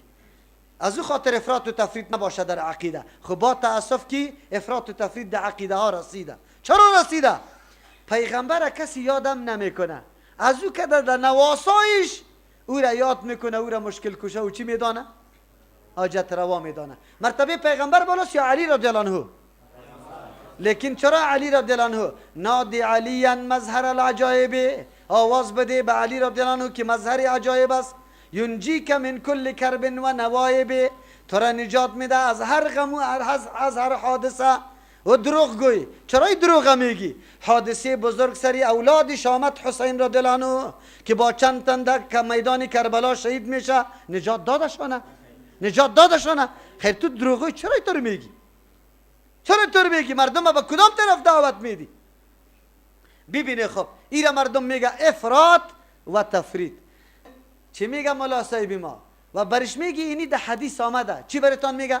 بله ده حدیث خو آمده، خود مذهب ما نیست. افراط و تفرید هست یا نه؟ قولی پیغمبر یه چیز میگیره، خو مذهب از قولی پیغمبر چی کد؟ ایرا میگه افراط و تفرید. ما حقیقت عقیده و دین خدا نمیدانیم که مبتلا به این مرضا شدیم. این ده عقیده بود. ده عمل بیه. ده عمل چی رقم است؟ زکات دادن چیست؟ فرض است نه؟ ده یک لگ افغانی چند روپه زکات میشه؟ 2500. چند؟ 2500. در کابل جان همی رواجه است، خود در دیهات بسیار رواج است. در دیهات خود دیقانی داره مردم. چی داره؟ زمینای خود که امیر جمع کنه میویش دانشه، باز داخل سال یک بزغاله را میکشه، یک گوسفند را میکشه. چی میکنه؟ میگه والا سال آخر شد یک ختم بکنیم. چی بکنیم؟ ختم چی است؟ اورام که مطابق مکمل شرایطش پوره بکنیم مستحب است. چی است بگوی؟ ختم خودش مستحب است. مردم جمع کردن این مستحب نیست. پیغمبر، صحابه، تابعین کسی را جمع نکرده در خانه خود که قرآن بخونه. من که نماز بخونم به شما میشه، به خودم میشه. قرآن که بخونم خیر برای کی میشه؟ عجیب است. اینجا خب دیگه کسا میشه. عجیب است. خب برو ما مستحب بگیریم امیره.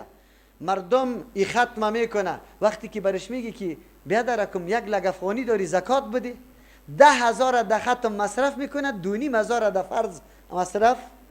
افراط و تفرید کرد یا نه؟ ختم ضروری دانست از فرض کردن مرتبهش بالا کرد.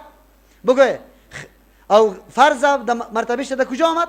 حتی انکار هم کرد، اج نداد شام. ایرا میفهمی؟ امی نزدیک براتان یک آدرس بدم. نزدیک تراویح جماعتش چی است؟ مستحب است. جماعت 5 وقت نماز چی است؟ راجح قول فرض است. خب مردم در جماعت تراویح خیلی زیاد است یا در جماعت 5 وقت؟ نمازهای صبح 5 وقت در مسجدهای کابل، خفتن و صوبکی 3 نفری ریش سفید که روزم خو کده بیچاره مریض است، شوام دیگه در خانه بگو چاره نداره. او مسجد خب یخ است، فرش خب اوار است، نه جغ است نه جوغی نواسا. امو آمده اون امو آمده قطی مولا امام. او چی وقت نماز میخوانه امیری سفید که پس سعی میکنه که مولا صاحب بیا. چی میگه؟ وی آلی خوب هفته میبره. مولا صاحب زودی کده نیمه آستینا میدوه، یک صورتی کوچک بر بر بر بر میخوانه. خب گوشتانه بگیره. این جماعت ماست. اما در تراویح بگوی که مستحب است. مردم چی قدر است؟ خب موقف تراویح از موقف جماعت کده بالا کرد یا نه؟ چی کردن خیر؟ افراد کردن یا تفرید؟ افراد کردن. او جماعت چی کردن؟ تفرید کردن. این در عمل ما و شما افراد و تفرید کرده رایستیم. نمیدانیم دین واقعی خدا. بیا در علم چقدر افراد و تفرید کردیم. علم قرآن و حدیث، خصوصا علم عقاید و فرایض اسلام، فرض است یا سنت و مستحب؟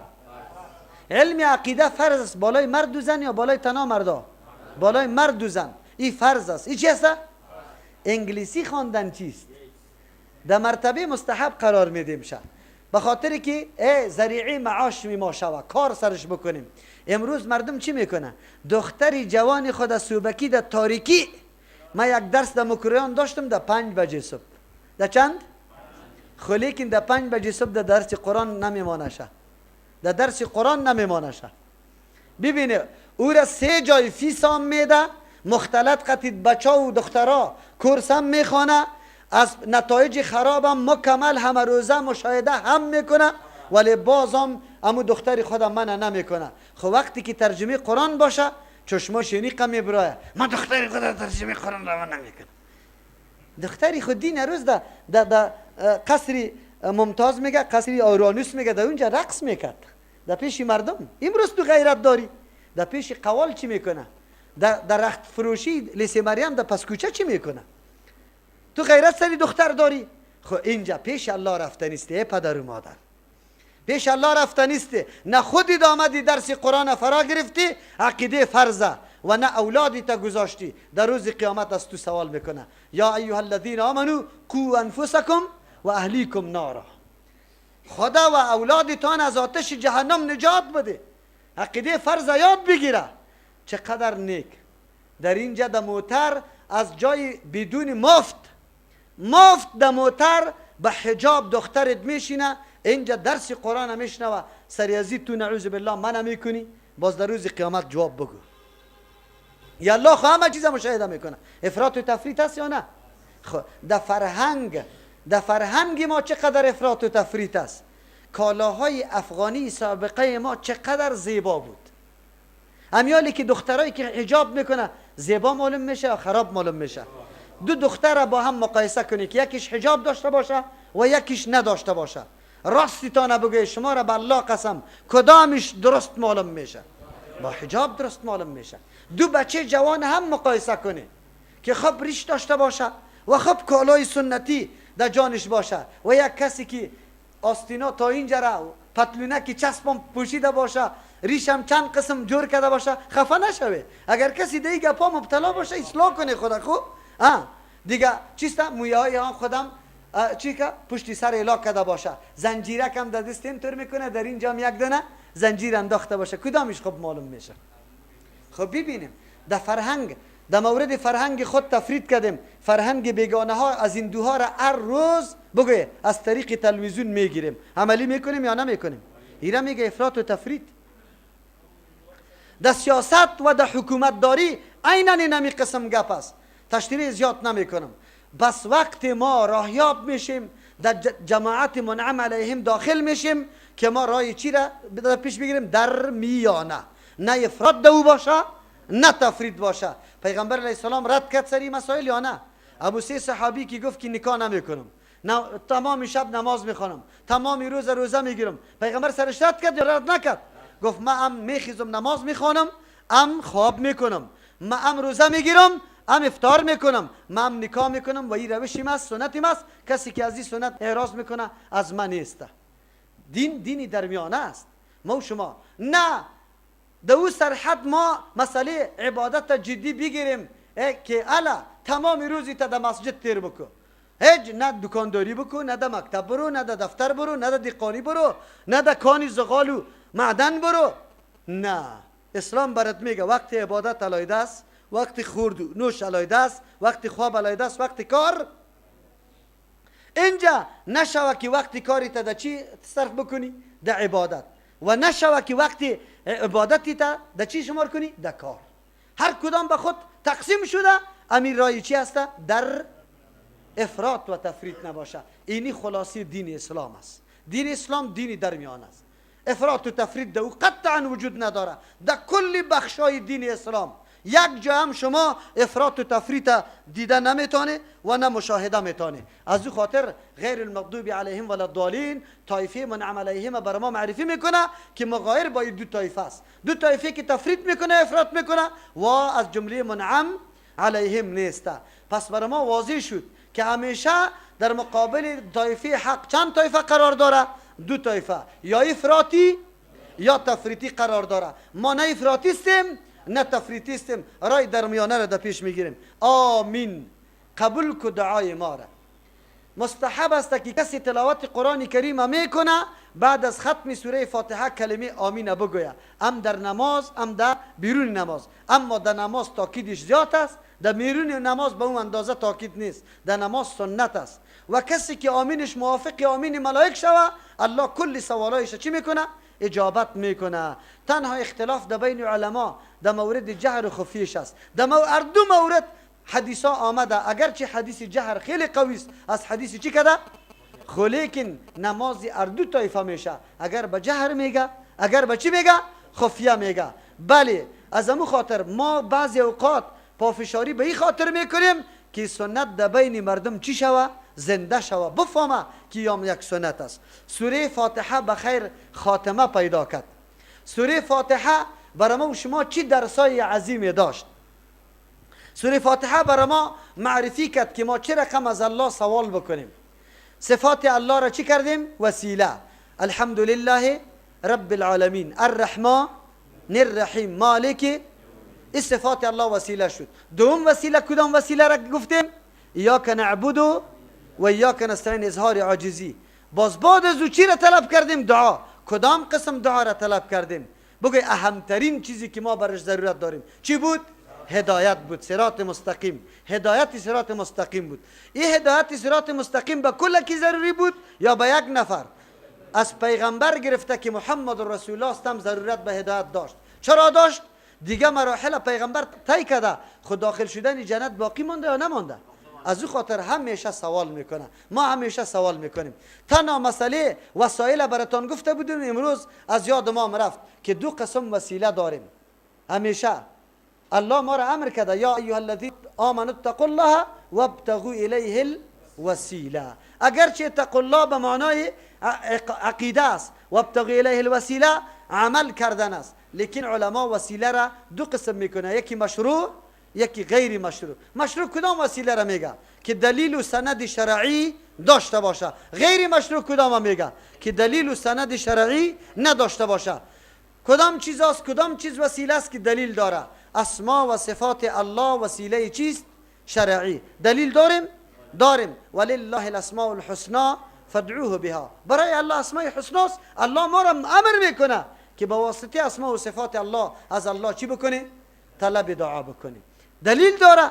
دوم عمل صالح. عمل صالح وسیله است. چرا؟ دلیل داریم، وسیله مشروع است. بله، 3 نفر که در حدیث بخاری میاد که در غار داخل شدن، باران آمده بود، ناگهان سنگ کلان در دم غار بگویم افتاد و دان غار را بند کرد. هیچ وسیله زورشان نمیکشید و در بین غار آلی باقی ماندن، نمیتونستن بیرون شوه، امونجا هلاک میشدن. الله اکبر، چی درسای عظیم است. انسان در آخرین مرحله که میرسه ناامید نشوی. اگر دیگه هیچ چیز وجود نداره، الله وجود داره. چی وجود داره؟ آخرین تکیهگاه انسان در کل مشکلات کیست؟ ایاک نعبد و ایاک نستعین است. همین درس بر ما میده. دعاها را شروع کرد. یکیش گفت یا الله یک عملی نیک به خاطر رضای تو انجام دادیم. پدر و مادر آب یا شیر طلب کرد. زمانی که من آب آوردم و پس خو رفته بودن، آب در دست گرفتم تا صبح، تا که پدر و مادر پس از خو بخیزه. اویلا به خاطر رضای تو الله ی عمل انجام دادیم که تو مرا مامور ساخته که حق پدر و مادر ادا کنم. اگر این عمل مقبول باشه سنگ دور شوه. سنگ یک کمی دور شد. دومگی چی میگه؟ یا الله مزدوری قطمه بود، یعنی قدر وقت یک بوز یا گوسفند اجرتش رسید، این مردکه از ما گم شد. امی گوسفند یا بوز یزی دیگه چوچه کرد. یک وقت پس مراجعه کرد که رمی مال جور شده بود. زمانی از ما اجرت خود طلب کرد، من رمی مال به پیشش الا کردم. و مزدور گفت که من یک گوسفند حق داشتم. گفتم گوسفند تو چوچه کرده، در این سرحد رسیده. الله اگر از خوف تو به خاطر رضای توی کار کرده باشم، اینی سنگ از دانی غار دور کو. و کمی دور شد. 3 نفر آمد. دختری که در عین حالت ضرورت بود آمد برای رفع ضرورت از چیزی مطالبه کرد و من ندادم برش، تا یکی نعوذ بالله مطالبه نامشروع از او کردم. او چون که احتیاجات خیلی، نیاز خیلی زیاد داشت، تن به این گپ داد. در زمانی که نعوذ بالله عمل غیر مشروع صورت بگیره، امی دختر برای من گفت که اتق الله، از الله بترس. و من دستی عمل ترک کردم، از الله ترسیدم. الله اگر رضای تو به خاطر رضای تو یه عمل انجام داده باشم، سنگ دور کو. سنگ دور شد. در 3 شخص از چی؟ غار برآمدن. انسان مایوس نباشه. عمل صالح بزرگترین وسیله است. ایاک نعبدو و ایاک نستعین. اظهار عاجزی دمی ایاک نعبدو است. زکریا علیه السلام هم اولاد طلب میکنه، خود چی اول میگه؟ رب انی وهن العظم منی واشتعل الرأس شیبا. الله از ما استخوانم کاواک شده، سرم سفید شده، در پیری رسیدم، اولادی را بر ما بده که چیستا دعوت در پیش بگیره، وارثی کی شوه؟ انبیاء علیهم السلام شوه. اظهاری چی کده؟ عاجزی. دایت ثابت است. دایت میه ربنا اننا آمنا، الله ما ایمان آوردیم. ایمان وسیله برای پذیرفتن حاجت خود کرده، ایمان وسیله میشه. به یک مسلمان دیگه بگو برای ما دعا بکو. ده حدیث است پیغمبر علیه السلام حتی از مفضول عمر رضی الله عنه برای عمره میره، پیغمبر میگه مر از دعایت فراموش نکو. چی جای از اینکه یک کسی فاضل و بهتر باشه از او طلب دعا شوه، یام چی است؟ بگو وسیله است، مشروع است. ششم درود گفتن بالای پیغمبر علیه السلام. دعای آدم وقتی مقبول میگرده که ما اول درود بالای کی بگوییم؟ پیغمبر. اگر چی ده عمل صالح داخل است، خیر علما مستقل میگه غیر از این دیگه هر نوع وسیله چی است؟ غیر مشروع است، دلیل نداریم. از جمله وسیله هایی که مردم میگیره در پیش قبر میره و میگه که یا الله این رویدار توست، من این را واسطه و وسیله میکنم برای تو. این وسیله چی است؟ بگوی دو قسم است. اگر از خودی قبر میخواه که آمده اولاد بده حاجتی مرا پورا کنی را شرک میگه، وسیله چیست؟ شرکی. اگر میگه که نه این را رویدار به تو میسازم، با وسیله بدعی است. چرا بدعی است؟ دلیل و سند شرعی در این مورد وجود نداره. سر صحابه مشکلات آمده یا نه آمده؟ آیا به قبر پیغمبر رفته؟ عمر رضی الله عنه وقتی که قحط سالی آمد باران نمیشد، در قبر پیغمبر رفت یا در خانه خود گفت که یا الله بروی پیغمبر باران کو، یا پیش کاکای پیغمبر که با پیغمبر محبوب بود عباس رضی الله عنه رفت که تو دعا بکو که الله چی بکنه؟ باران بکنه. در پیش کی رفت؟ در پیش عباس. دعا میکنه. این را وسیله چی میگه؟ بگو وسیله غیر مشروع که چی را غیر الله را، قبرا را یا اولیاء را وسیله کسی جور میکنه. این در دین ثابت نیست. شرح عقیدت الطحاویه ما میره گفته، در مذهب احناف چی شرح فقه اکبر میره گفته، فتاوی شامی میگه گفته و همچنان کتاب هدایه مشهور کتاب فقه هم امیره گفته. من نمیفهم که حنفیا باز در اینجا در کدام مسلک میره؟ اونجا خود میگه که کسی مذهب ترک میکنه باید چند دوره زده شود، میگه نمیگه؟ لیکن در اینجا باز کدام طرف مذهب میگه؟ در میلاد در کدام مذهب میشه؟ نعمت الکبرى یک کتاب یک عالم شافعی را معلوم هم نیست مصنفش، او را برای ما دلیل پیش میکنه که یا در اینجا باز کدام طرف میره. ما را با یک نعمل کردن مسئله فقهی مذهب که به خاطری که مخالفت با حدیث پیغمبر داره عمل نمیکنیم، ما را از دین خارج میدانه. خودشان هیچ وقت خود از دین خارج نمیدانه. الله انصاف نصیبی ما بکنه، کسی را طعنه و تهمت نزنیم. دعا میکنیم که الله تبارک و تعالی کلگی را توفیق هدایت نصیب بکنه. الله محتوا و مضمون و مقصد سوره فاتحه را فهمش نصیب ما بکنه. الله توفیق عمل سری سوره فاتحه نصیب ما بکنه. ما را از 4 طایفه که الله سرشان انعام کرده از او جمله ها بگردانه. الله تبارک و تعالی همه عبادات همه طاعاتی که میدیم خصوصا در ما مبارک رمضان انجام میدیم، الله به فضل احسان خود قبول بکنه. الله رحمت خود شامل حال ما بگردانه، ما را معاونت و کمک کنه در عبادت و در همه امور و مشکلات ما. الله کل مسلمان ها را کامیابی نصیب بکنه. دشمنای اسلام الله زبون ذلیل و خوار بگردانه. مجاهدینی که قدم برای رضای الله در هر سرزمین به خاطر خدمت دین میگذاره الله کامیاب کنه. دشمنانشان الله رسوا بگردانه، الله نابود بگردانه. بندی های مسلمان که در هر سرزمین است الله آزاد بسازه. مشکلات مسلمان ها هر نوع مشکلی که داره، مرداست اگر زناست، در هر نقطه جهان که قرار داره الله به فضل و برکت خود و به خاطر برکت ماه مبارک رمضان الله مشکل رفع بسازه و کلگی را شامل رحمت خود بسازه. ربنا تقبل منا انك انت السمیع العلیم. برای دریافت سلسله درس های تفسیر قرآن کریم توسط استاد ابو عبیدالله متوکل رحمه الله با شبکه یوتیوبی مولانا متوکل رحمه الله وارد شوید.